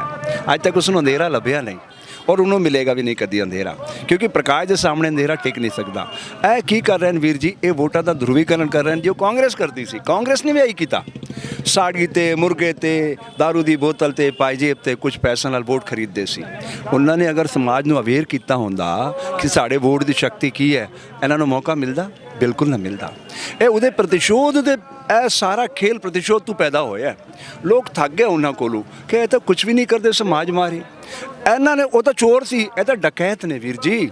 ਇਹ ਤਾਂ ਮਤਲਬ ਸਾਰੇ ਦੇਸ਼ ਨੂੰ ਇਸ ਸਥਿਤੀ 'ਚ ਪਹੁੰਚਾ ਰਹੇ ਹਨ। ਦੇਖੋ 2014 ਤੱਕ ਮੇਰੇ ਉੱਤੇ, ਮੈਂ ਅੱਜ ਤੱਕ ਜ਼ਿੰਦਗੀ 'ਚ 1 ਰੁਪਇਆ ਕਿਸੇ ਕੋਲ ਨਾ ਮੰਗਿਆ ਨਾ ਕਰਜ਼ਾ ਲਿਆ ਕਿਸੇ ਬੈਂਕ ਕੋਲੋਂ। ਮੇਰੇ ਉੱਤੇ 55,000 ਦਾ ਕਰਜ਼ਾ ਕਾਂਗਰਸ ਛੋੜ ਕੇ ਗਈ 2014 'ਚ। ਠੀਕ ਹੈ, ਹੁਣ 2020 ਚੱਲ ਰਿਹਾ, ਹੁਣ ਮੇਰੇ ਤੇ 1,10,000 ਦਾ ਕਰਜ਼ਾ ਹੋ ਗਿਆ। ਭਾਰਤ ਸਰਕਾਰ ਦੇ ਤਰਫੋਂ ਤੁਹਾਡੇ ਤੇ, ਮੇਰੇ ਤੇ, ਐਦੇ ਜਿਤਨੇ ਖੜੇ ਆਏ ਅਸੀਂ, ਜਿਤਨੇ ਰੋਡ ਤੇ ਘूम ਰਿਹਾ, ਭਿਖਾਰੀ ਹੈ ਜੋ ਰਾਜਾ ਹੈ, ਸਾਰਾ ਤੇ ਪਰ ਯੂਨਿਟ ਦੇ ਹਿਸਾਬ ਨਾਲ 1,10,000 ਦਾ ਤੁਹਾਡੇ ਉੱਤੇ ਕਰਜ਼ਾ ਹੋ ਚੁੱਕਿਆ ਹੈ। ਓਕੇ, ਹੁਣ ਉਹਦਾ ਜ਼ਿੰਮੇਦਾਰ ਕੌਣ ਹੈ? ਇਹੀ ਤਾਂ ਲੋਕ ਨੇ ਨਾ। ਅਸੀਂ ਗੈਰ ਜ਼ਿੰਮੇਦਾਰ ਲੋਕਾਂ ਨੂੰ ਆਪਣਾ ਵੋਟ ਪਾ ਕੇ ਉੱਤੇ ਬਿਠਾ ਦਿੱਤਾ। ਇਹਨਾਂ ਦੀ ਗਿਆਤ ਸਰੋਤ ਕੀ ਹਨ ਪੁੱਛੋ ਤਾਂ ਸਹੀ ਨਾ ਕੋਲ। ਇਹ ਸਾਡਾ ਲੋਕ ਸਭਾ ਦਾ ਸਪੀਕਰ ਹੈਗਾ, ਉਹਦੀ ITR ਤੁਸੀਂ ਚੈੱਕ ਕਰੋ। ਉਹ ਆਪਣੀ ਬੱਚੀ ਦੀ ਸ਼ਾਦੀ ਤੇ 30 ਕਰੋੜ ਖਰਚ ਕਰ ਰਿਹਾ ਸੀ ਕੈਟਰਿੰਗ ਦਾ, ਬੰਬੇ ਦੇ ਅੰਦਰ ਬਾਂਗੜ ਸੀਮੈਂਟ ਵਾਲੇ ਨਾਲ ਉਹਦੀ ਲੜਕੇ ਦਾ ਵਿਆਹ ਹੋਇਆ। 30 ਕਰੋੜ ਦੀ ਕੈਟਰਿੰਗ ਸੀ, ਕੈਟਰਿੰਗ, ਖਾਣੇ ਪੀਣੇ ਦਾ 30 ਕਰੋੜ। ਪੁੱਛ ਭਾਈ ਤੇਰੇ ਕੋਲ ਕਿੱਥੋਂ ਆਇਆ? ਕੌਣ ਪੁੱਛੇਗਾ ਇਹਨਾਂ ਕੋਲੋਂ? ਉਹ ED ਆਏਗੀ, ਇਨਕਮ ਟੈਕਸ ਆਏਗੀ, ਉਹ ਤਾਂ ਉਹਨਾਂ ਤੇ ਆਏਗੀ ਜਿਹੜੇ ਤੁਸੀਂ ਕਹਿੰਦੇ ਹੋ ਇਹ ਗਲਤ ਹਨ, ਉਹ ਤੁਹਾਡੇ ਤੇ ਛਾਪੇ ਮਾਰੇਗੀ ਝੂਠੇ ਸੱਚੇ ਤੋਂ। ਨਹੀਂ, ED ਰੱਖੀ ਹੋਈ ਹੈ ਇਹਨਾਂ ਨੇ ਆੜਤੀਆਂ ਵਾਸਤੇ, ਉਹਨਾਂ ਬਿਜ਼ਨਸਮੈਨਾਂ ਵਾਸਤੇ ਜਿਹੜੇ ਇਸ ਕਿਸਾਨੀ ਸੰਘਰਸ਼ ਨੂੰ ਸਪੋਰਟ ਕਰ ਰਹੇ ਨੇ। ED ਉੱਥੇ ਆ ਕੇ ਛਾਪੇ ਮਾਰੇਗੀ। ਅੰਤ ਦੇ ਵਿੱਚ ਮੈਂ ਇੱਕ ਕੁਐਸਚਨ ਜ਼ਰੂਰ ਕਰਨਾ ਚਾਹਾਂਗਾ ਕਿ ਕਿਸਾਨੀ ਸੰਘਰਸ਼ ਸਿਖਰਾਂ ਤੇ ਹੈ। ਅਸੀਂ ਸੰਘਰਸ਼ ਇਹ ਜਿੱਤ ਚੁੱਕੀਆਂ, ਪ੍ਰਾਪਤੀਆਂ ਅਸੀਂ ਹੋਰ ਕੀ ਲੈ ਕੇ ਜਾਂਦੇ ਹਾਂ ਉਹ ਦੇਖਣੀਆਂ ਬਾਕੀ ਨੇ। ਪਰ ਜੋ ਕਿਸਾਨ ਆਗੂ ਅੱਗੇ ਲੱਗੇ ਹੋਏ ਨੇ, ਜਿਸ ਤਰੀਕੇ ਨਾਲ ਸਟ੍ਰੈਟੇਜੀਜ਼ ਅਪਣਾ ਰਹੀਆਂ ਨੇ ਸਰਕਾਰਾਂ, ਮੀਟਿੰਗ ਕਰਦੀਆਂ ਨੇ, ਕੁਝ ਚੀਜ਼ਾਂ ਮੰਨਦੀਆਂ ਨੇ, ਅਮੈਂਡਮੈਂਟ ਵਾਸਤੇ ਤਿਆਰ ਨੇ, ਰੱਦ ਕਰਨ ਨੂੰ ਤਿਆਰ ਨਹੀਂ, ਤੁਹਾਨੂੰ ਕੀ ਲੱਗਦਾ ਕਿ ਸਰਕਾਰਾਂ ਦੀ ਅਸਲ ਰਣਨੀਤੀ ਕੀ ਚੱਲ ਰਹੀ ਹੈ? ਕਿਉਂਕਿ ਹਰ ਕਿਸੇ ਨੂੰ ਇਹ ਸ਼ੱਕ ਹੈ ਕਿ ਕਿਸਾਨਾਂ ਵੱਲੋਂ ਇੱਕ ਗਲਤੀ ਦਾ ਇੰਤਜ਼ਾਰ ਕੀਤਾ ਜਾ ਰਿਹਾ ਹੈ। ਐਕਚੁਅਲ ਵੀਰ ਜੀ ਸਰਕਾਰ ਨਹੀਂ ਹੈ, ਤੁਸੀਂ ਹਿੰਮਤ ਨਾਲ ਕਹੋ ਇੱਕ ਪ੍ਰਾਈਵੇਟ ਕੰਪਨੀ ਹੈ, ਉਹ ਨਰਿੰਦਰ ਅਮਿਤ ਗੌਤਮ ਅਡਾਨੀ ਕੰਪਨੀ। ਉਹ ਕੰਪਨੀ ਕੀ ਕਰ ਰਹੀ ਹੈ? ਉਹਨਾਂ ਨੂੰ ਸਾਰਾ ਪਤਾ ਹੈ ਲੋਕਾਂ ਨੂੰ ਕਿਸ ਤਰ੍ਹਾਂ ਥਕਾਉਣਾ ਚਾਹੀਦਾ, ਠੀਕ ਹੈ। ਵੱਡੀ ਵੱਡੀ ਫੋਰਸ ਲਾ ਦੇਗੀ ਇੱਕ ਭੈ ਪੈਦਾ ਕਰਨ ਕਰਕੇ ਤਾਂ ਕਿ ਲੋਕ ਇੱਥੇ ਨਾ ਆਵਣ। ਫਿਰ ਕੋਸ਼ਿਸ਼ ਕਰੇਗੀ ਜਿਵੇਂ ਉਹਨਾਂ ਨੇ ਕੀਤਾ मनोहर खट्टर ਨੂੰ ਖੜਾ ਕਰਕੇ ਸੜਕਾਂ ਪਟਵਾਈਆਂ, ਵਾਟਰ ਕੈਨਿੰਗ कराया, फिर तार फेंसिंग कराया, फिर गोले बरसवार। मतलब ਇਹ इतना घृणित काम कर रहे हैं। इतना ਤਾਂ ਸਾਡਾ ਲੋਕਤੰਤਰ ਪੂਰੀ ਦੁਨੀਆ ਦੇ ਅੰਦਰ ਥੂ ਹੋ ਰਹੀ ਵੀਰ ਜੀ। ਲੋਕਤੰਤਰ ਦੇ ਅੰਦਰ ਸਾਰਾ ਤੋਂ ਵੱਡੀ ਸ਼ਕਤੀ ਹੁੰਦੀ ਹੈ ਵਿਪਕਸ਼ ਦੀ। ਇਹ ਵਿਪਕਸ਼ ਦੀ ਭੂਮਿਕਾ 'ਚ ਕਿਸਾਨ ਆ ਗਿਆ, ਸਮਝ ਰਹੇ ਹੋ? ਇਹ ਸੱਚੇ ਲੋਕਤੰਤਰ ਦੇ ਅਭਿਉਦੈ ਦਾ ਪਹਿਲਾ ਸਵਰ ਹੈ, ਪਹਿਲੀ ਚਿੰਗਾਰੀ ਹੈ। ਇਹ ਨਾ ਸਮਝੋ ਕਿ ਤੁਹਾਡੀ ਇਹ ਲੜਾਈ ਬਹੁਤ ਲੰਬੀ ਹੋ ਗਈ ਹੈ। ਦੇਖੋ 1857 ਤੋਂ 1947 ਤੱਕ ਆਜ਼ਾਦੀ ਦਾ ਅੰਦੋਲਨ ਚੱਲਾ, 90 ਸਾਲ। असंख्य धर्मयोद्धा भगत सिंह वर्गे उन्होंने अपने खून नाल आज़ादी नूं सींचिया, 90 साल तक फिर देश आज़ाद होया। तो यह एक शुरुआत है वीर जी, यह चिंगारी है, ये पक्की गल है। लेकिन मैं तुहाडे तरफों दर्शकों नूं प्रार्थना करना चाहता कि 5 चीज़ां तुहानूं करनियां पैगियां। एक तो तुसीं नैशनल मीडिया नूं बिल्कुल हाथ जोड़ के स्वागत करो, नाल उहदा स्विच ऑफ करो। ਉਹ ਜਿਵੇਂ ਟੀਵੀ ਸਕਰੀਨ ਤੇ ਦਿਖ ਕੇ ਗਾਇਬ ਫਾਰਵਰਡ ਕਰ ਦਿਓ। ਉਹ TRP ਉਹਨਾਂ ਦੀ ਘਟਣੀ ਚਾਹੀਦੀ ਹੈ। ਉਹ ਆਪਣੇ ਆਪ ਸਿਸਟਮ 'ਚ ਟੋਟਲ ਬਾਈਕਾਟ। ਹਾਂਜੀ ਹਾਂਜੀ, ਉਹਨਾਂ ਦਾ ਸਵਾਗਤ ਕਰੋ ਸਾਹਮਣੇ। ਤਾਂ ਆਓ ਡਿਪਲੋਮੈਟਿਕ ਤਰੀਕੇ ਨਾਲ ਆਓ ਜੀ, ਆਓ। ਤੁਸੀਂ ਤਾਂ ਮਹਾਨ ਆਦਮੀ ਹੋ ਜੀ। ਅਸੀਂ ਖਾਲਿਸਤਾਨੀ ਆਏ, ਆਤੰਕਵਾਦੀ ਆਏ, ਪਾਕਿਸਤਾਨੀ ਆਏ, ਤੁਹਾਡਾ ਸਵਾਗਤ ਹੈ।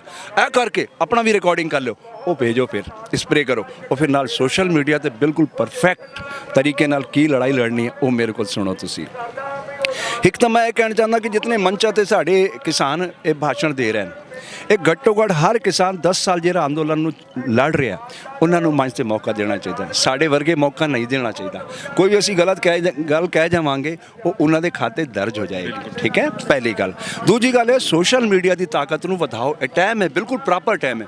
ਤੀਜਾ, ਉਹ ਜਿਤਨੇ ਵੀ ਸਾਡੇ ਨਾਲ ਡਿਬੇਟ ਕਰਦੇ ਰਹੋ, ਉਹਨਾਂ ਦੀ ਸਾਰੀ ਰਿਕਾਰਡਿੰਗ ਤੁਸੀਂ ਰੱਖੋ, ਕਿਉਂਕਿ ਉਹ ਸਾਡੇ ਨਾਲ ਡਿਪਲੋਮੈਟਿਕ ਤਰੀਕੇ ਨਾਲ ਸਾਮ ਦਾਨ ਦੰਡ ਭੇਦ ਚਾਰੋਂ ਤਰ੍ਹਾਂ ਦੇ ਉਪਯੋਗ ਕਰ ਰਹੇ ਨੇ।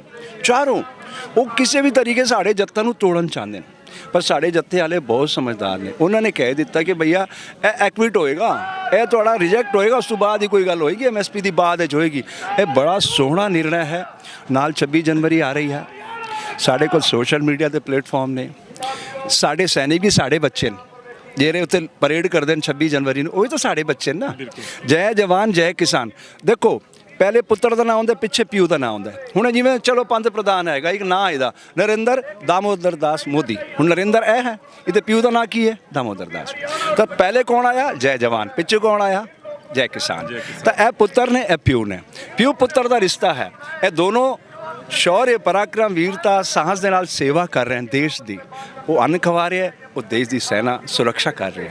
ਅਗਰ ਉਹ ਨਾ ਹੁੰਦਾ ਤਾਂ ਮੈਂ ਇੱਥੇ ਭਾਸ਼ਣ ਦੇ ਸਕਦਾ? ਕਦੀ ਨਹੀਂ ਦੇ ਸਕਦਾ। ਉਹ ਉੱਤੇ ਖੜਾ ਜਵਾਨ ਬਰਫ਼ ਦੇ 0 ਡਿਗਰੀ ਟੈਂਪਰੇਚਰ ਤੇ, ਤਾਂ ਮੈਂ ਇੱਥੇ ਖੁੱਲਾ ਭਾਸ਼ਣ ਕਰ ਸਕਦਾ। ਇਹ ਮੈਨੂੰ ਆਜ਼ਾਦੀ ਹੈ। ਉਹ ਆਜ਼ਾਦੀ ਮੇਰੀ ਛਿਨ ਜਾਂਦੀ ਜਦੋਂ ਉੱਥੇ ਨਾ ਆਉਂਦਾ। ਉਹ ਕੌਣ ਹੈ? ਉਹ ਕਿਸਾਨ ਦਾ ਬੇਟਾ ਹੈਗਾ। ਤਾਂ ਕਿਸਾਨ ਔਰ ਜਵਾਨ ਮਿਲਣਗੇ ਔਰ ਦੋਨੋਂ ਆਪਣੇ ਸ਼ੌर्य ਦਾ ਪ੍ਰਦਰਸ਼ਨ 26 ਜਨਵਰੀ ਨੂੰ ਕਰਨਗੇ ਆਪਣੇ ਆਪਣੇ ਤਰੀਕੇ ਨਾਲ। ਸਾਰੀ ਦੁਨੀਆ ਦੇ ਅੰਦਰ ਸੰਦੇਸ਼ ਜਾਏਗਾ ਔਰ ਇੱਕ ਨਵਾਂ ਲੋਕਤੰਤਰ ਬਣੇਗਾ ਕਿ ਇਸ ਤਰੀਕੇ ਵੀ ਇਹ ਲੜਾਈ ਲੜੀ ਜਾ ਸਕਦੀ ਹੈ। ਪ੍ਰੇਮ ਨਾਲ ਵੀ ਦਿਲ ਜੀਤਾ ਜਾ ਸਕਦਾ ਹੈ। ਉਹ ਕਿੰਨੀ ਵੀ ਕੋਸ਼ਿਸ਼ ਕਰ ਲੈਣ, जीतेगा वही जिते धर्म है, जिते सेवा है, जिते शौर्य है, पराक्रम है, वीरता है, नाल नम्रता है। जीत इतने ही होनी है, पक्की गल। देर सवेर ਇਹ शुरुआत हो चुकी है। किसान एकता, किसान एकता, नरेंद्र मोदी, नरेंद्र मोदी, किसान एकता। मैं चला, हो गया। एक ले लो थोड़ा संगत कुछ सवाल पूछना चाहती है आपसे, बोलो। ये जो मोदी 3-3 करोड़ की मूर्ति बना रहा है, तो जो बेसहारा गाय को बोलता है गाँव सबकी माँ है, गाय का दूध मूत्र है जो शुद्ध है, और जो गाय सड़क पे मर रही है, जो 3-3 करोड़ की मूर्ति बनाता है, कोई गौशाला बना ले, गाय का निर्माण बढ़ सकता है कि नहीं बढ़ सकता सर? वो 3 करोड़ की मूर्ति नहीं है, 3000 करोड़ की मूर्ति है, जो आप सरदार पटेल की बात कह रहे हैं। तो मैंने उसी समय कह दिया था, पक्षियों की विष्ठा के लिए यह है, ये आदि मानव की सोच है। अगर उसकी जगह उस 3000 करोड़ में अच्छे इंजीनियरिंग कॉलेज, मेडिकल कॉलेज खोले जाते, तो हमारे देश में जो कोविड आया, इसको हम परास्त कर सकते थे बहुत ताकत से। लेकिन दुर्भाग्य है कि हमारी सोच को वो बैलगाड़ी के युग में ले जा रहा है।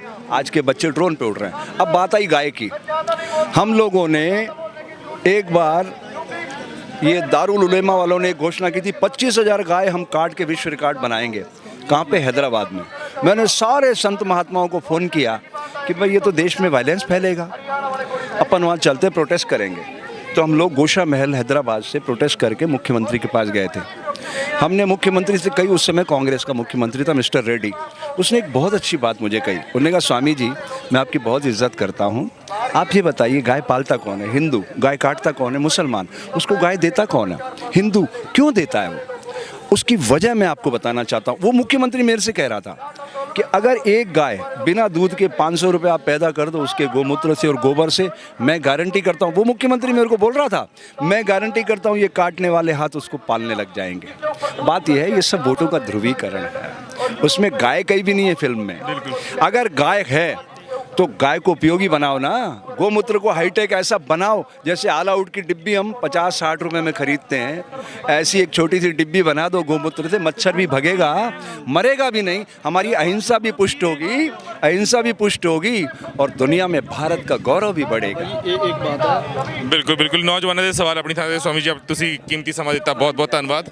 ਤੇ ਅੰਤ ਦੇ ਵਿੱਚ ਕੋਈ ਸੁਨੇਹਾ ਕੁਝ ਕਹਿਣਾ ਚਾਹੁੰਦੇ ਹੋ ਸੰਗਤ ਨੂੰ, ਦੇਸ਼ हाँ जी, मैं यही कहना चाहना, देखो एक चीज़ ਨੂੰ ਅਸੀਂ ध्यान रखना, व्यक्ति से बड़ी संस्था, संस्था से बड़ा राष्ट्र, राष्ट्र से बड़ी मानवता होती है। जिस मानवता को ये मौजूदा प्राइवेट कंपनी तार तार कर रही है, और अगर हम भारत के ऋषियों की संतान हैं, हम सिकंदर की औलाद नहीं हैं, हम ऋषियों की संतान हैं, हम सबसे पहले कहीं भी शुरू होते हैं उसके पहले हमारा पहला शब्द निकलता मुख से, सर्वे भवन्तु सुखिना। जगत के सब जीवों के कल्याण में हमारा कल्याण छिपा हुआ है। अगर हम सच्चे हिंदू हैं, हमारा मन वचन कर्म एक है। हिंदू मतलब सनातन। जब सनातन खत्म था, खतरे में जा रहा था, तो 5 प्यारों के बलिदान पे सिख कौम को खड़ा किया गया था। आज वो सिख भारत माता का झंडा लेके खड़ा है। हमें आरएसएस में सिखाया गया था कि जब भी ऐसी परिस्थितियां आए, आपका धर्म है, आप सिखों के साथ खड़े रहोगे। तो हम अपने धर्म का निर्वाह करने आए हैं। जय हिंद, जय हिंद। जय हिंद। तो मैं अंत ਦੇ ਵਿੱਚ ਇਹੀ ਕਹਾਂਗਾ ਕਿ ਇਨਸਾਨ ਚਾਹੇ ਹਿੰਦੂ ਹੈ, ਮੁਸਲਮਾਨ ਹੈ, ਸਿੱਖ ਹੈ ਜਾਂ ਈਸਾਈ ਹੈ, ਪਰ ਇਸ ਥਾਂ ਤੇ ਇਸ ਮੋਰਚੇ ਉੱਤੇ ਪਹੁੰਚ ਕੇ ਹਰ ਕਿਸੇ ਨੂੰ ਉਸ ਪਰਮਾਤਮਾ ਹੀ ਨਜ਼ਰ ਆਉਂਦਾ ਹੈ, ਉਹਨੂੰ ਪਰਮਾਤਮਾ ਹੀ ਹਰ ਪਾਸੇ ਦਿਖਦਾ, ਕਿਉਂਕਿ ਆਹ ਕਿਸਾਨ ਜਿਹੜੇ ਨੇ ਸਾਡੇ ਅੰਨਦਾਤੇ ਜਿਹੜੇ ਨੇ, ਇਹ ਰੱਬ ਤੋਂ ਘੱਟ ਕੇ ਨਹੀਂ ਨੇ। ਇੱਕ ਹੋਰ ਵੀਰ ਨਾਲ ਖੜੇ ਨੇ, ਉਹ ਕੁਝ ਸੁਝਾਅ ਦੇਣਾ ਚਾਹੁੰਦੇ ਨੇ। ਵਾਹਿਗੁਰੂ ਜੀ ਕਾ ਖਾਲਸਾ, ਵਾਹਿਗੁਰੂ ਜੀ ਕੀ ਫਤਿਹ। ਨਾਨਕ ਨਾਮ ਚੜ੍ਹਦੀ ਕਲਾ, ਤੇਰੇ ਭਾਣੇ ਸਰਬੱਤ ਦਾ ਭਲਾ। ਸਿੱਖ ਦੀ ਡੈਫੀਨੇਸ਼ਨ ਇਹੀ ਹੈ, ਸਿੱਖੀ ਸਿੱਖਿਆ ਗੁਰ ਵਿਚਾਰ। ਜਿਵੇਂ ਪੰਡਿਤ ਜੀ ਹੁਣ ਸਾਨੂੰ ਦੱਸ ਗਏ ਨੇ ਕਿ ਹਿੰਦੂ ਮਤ ਨੂੰ, ਹਿੰਦੂ ਨੂੰ ਬਚਾਉਣ ਵਾਸਤੇ ਇੱਕ ਸਿੱਖ ਧਰਮ ਦੀ ਪਾਲਣਾ ਹੋਈ, ਸਿੱਖ ਧਰਮ ਹੋਣ ਦੀ ਚਾਹਿਆ। ਲੇਕਿਨ ਇਹ ਇੱਕ ਹਿੰਦੂ ਧਰਮ ਨੂੰ ਬਚਾਉਣ ਖਾਤਰ ਨਹੀਂ। ਧੰਨ ਗੁਰੂ ਤੇਗ ਬਹਾਦਰ ਸਾਹਿਬ ਜੀ ਨੇ ਹਿੰਦ ਦੀ ਚਾਦਰ ਨਹੀਂ ਸੀ, ਉਹ ਢਾਕੀ ਚਾਦਰ, ਕਿਹੜੀ ਮਨੁੱਖਤਾ ਖਤਰੇ 'ਚ, ਬਿਲਕੁਲ। ਤੇ ਪੰਡਤ ਜੀ ਥੋੜਾ ਜਿਹਾ ਸਾਨੂੰ ਗੁੰਮਰਾਹ ਕਰ ਗਏ। ਲੇਕਿਨ ਕਿਉਂਕਿ ਉਹ ਸਨਾਤਨ ਮਤ, ਉਹਨਾਂ ਨੇ ਆਪਣੀ ਆਰਐਸਐਸ ਦੀ ਹੀ ਗੱਲ ਕਰਨੀ ਸੀ। ਲੇਕਿਨ ਇਹ ਜਿਹੜੀ ਉਹਨਾਂ ਨੇ ਹਿੰਦੁਸਤਾਨ ਵਾਲਾ ਕੁਐਸਚਨ ਦਾ ਵੀ ਜਵਾਬ ਨਹੀਂ ਦਿੱਤਾ, ਬਟ ਇੱਥੇ ਅਸੀਂ ਉਹ 'ਤੇ ਆਰਗਿਊ ਨਹੀਂ ਕਰਨਾ। ਲੇਕਿਨ ਉਸਦਾ ਆਰਗੂ ਤਾਂ ਮੈਂ ਤੁਹਾਨੂੰ ਹੁਣ ਮੈਂ ਜਵਾਬ ਦੇ ਦੇਣਾ ਆਪਣੇ ਸਿੱਖ ਮਤ ਦੇ ਅਕੋਰਡਿੰਗ। ਉਹਨਾਂ ਨੇ ਆਪਣੀ ਹਿੰਦੂ ਮਤ ਦੇ ਅਕੋਰਡਿੰਗ, ਆਰਐਸਐਸ ਦੇ ਮਤ ਦੇ ਅਕੋਰਡਿੰਗ, ਕਿਉਂਕਿ ਉਹਦਾ ਜਵਾਬ ਕਿਉਂ ਨਹੀਂ ਦਿੱਤਾ? ਕਿਉਂਕਿ ਉਹਨਾਂ ਦੀਆਂ ਬਣਾਈਆਂ ਹੋਈਆਂ ਪਾਲਿਸੀਆਂ ਫੇਲ ਹੋ ਗਈਆਂ। ਜਿਹੜੀ ਉਹਨਾਂ ਨੇ ਏਜੰਡਾ ਬਣਾਇਆ ਸੀ ਕਿ ਅਸੀਂ 2022 ਤੋਂ ਅਸੀਂ ਹਿੰਦੂ ਧਰਮ ਦੀ ਰਾਸ਼ਟਰ ਘੋਸ਼ਣਾ ਸ਼ੁਰੂ ਕਰਨੀ ਹੈ, ਉਹਨਾਂ ਦੇ ਏਜੰਡੇ ਹੋ ਗਏ ਫੇਲ। ਏਜੰਸੀਆਂ ਦੀ ਜਿੰਨੀਆਂ ਵੀ ਉਹਨਾਂ ਦੀਆਂ ਆਪਣੀ ਪਲਾਨਿੰਗਾਂ ਸੀ ਸਾਰੀਆਂ ਫੇਲ ਹੋ ਗਈਆਂ।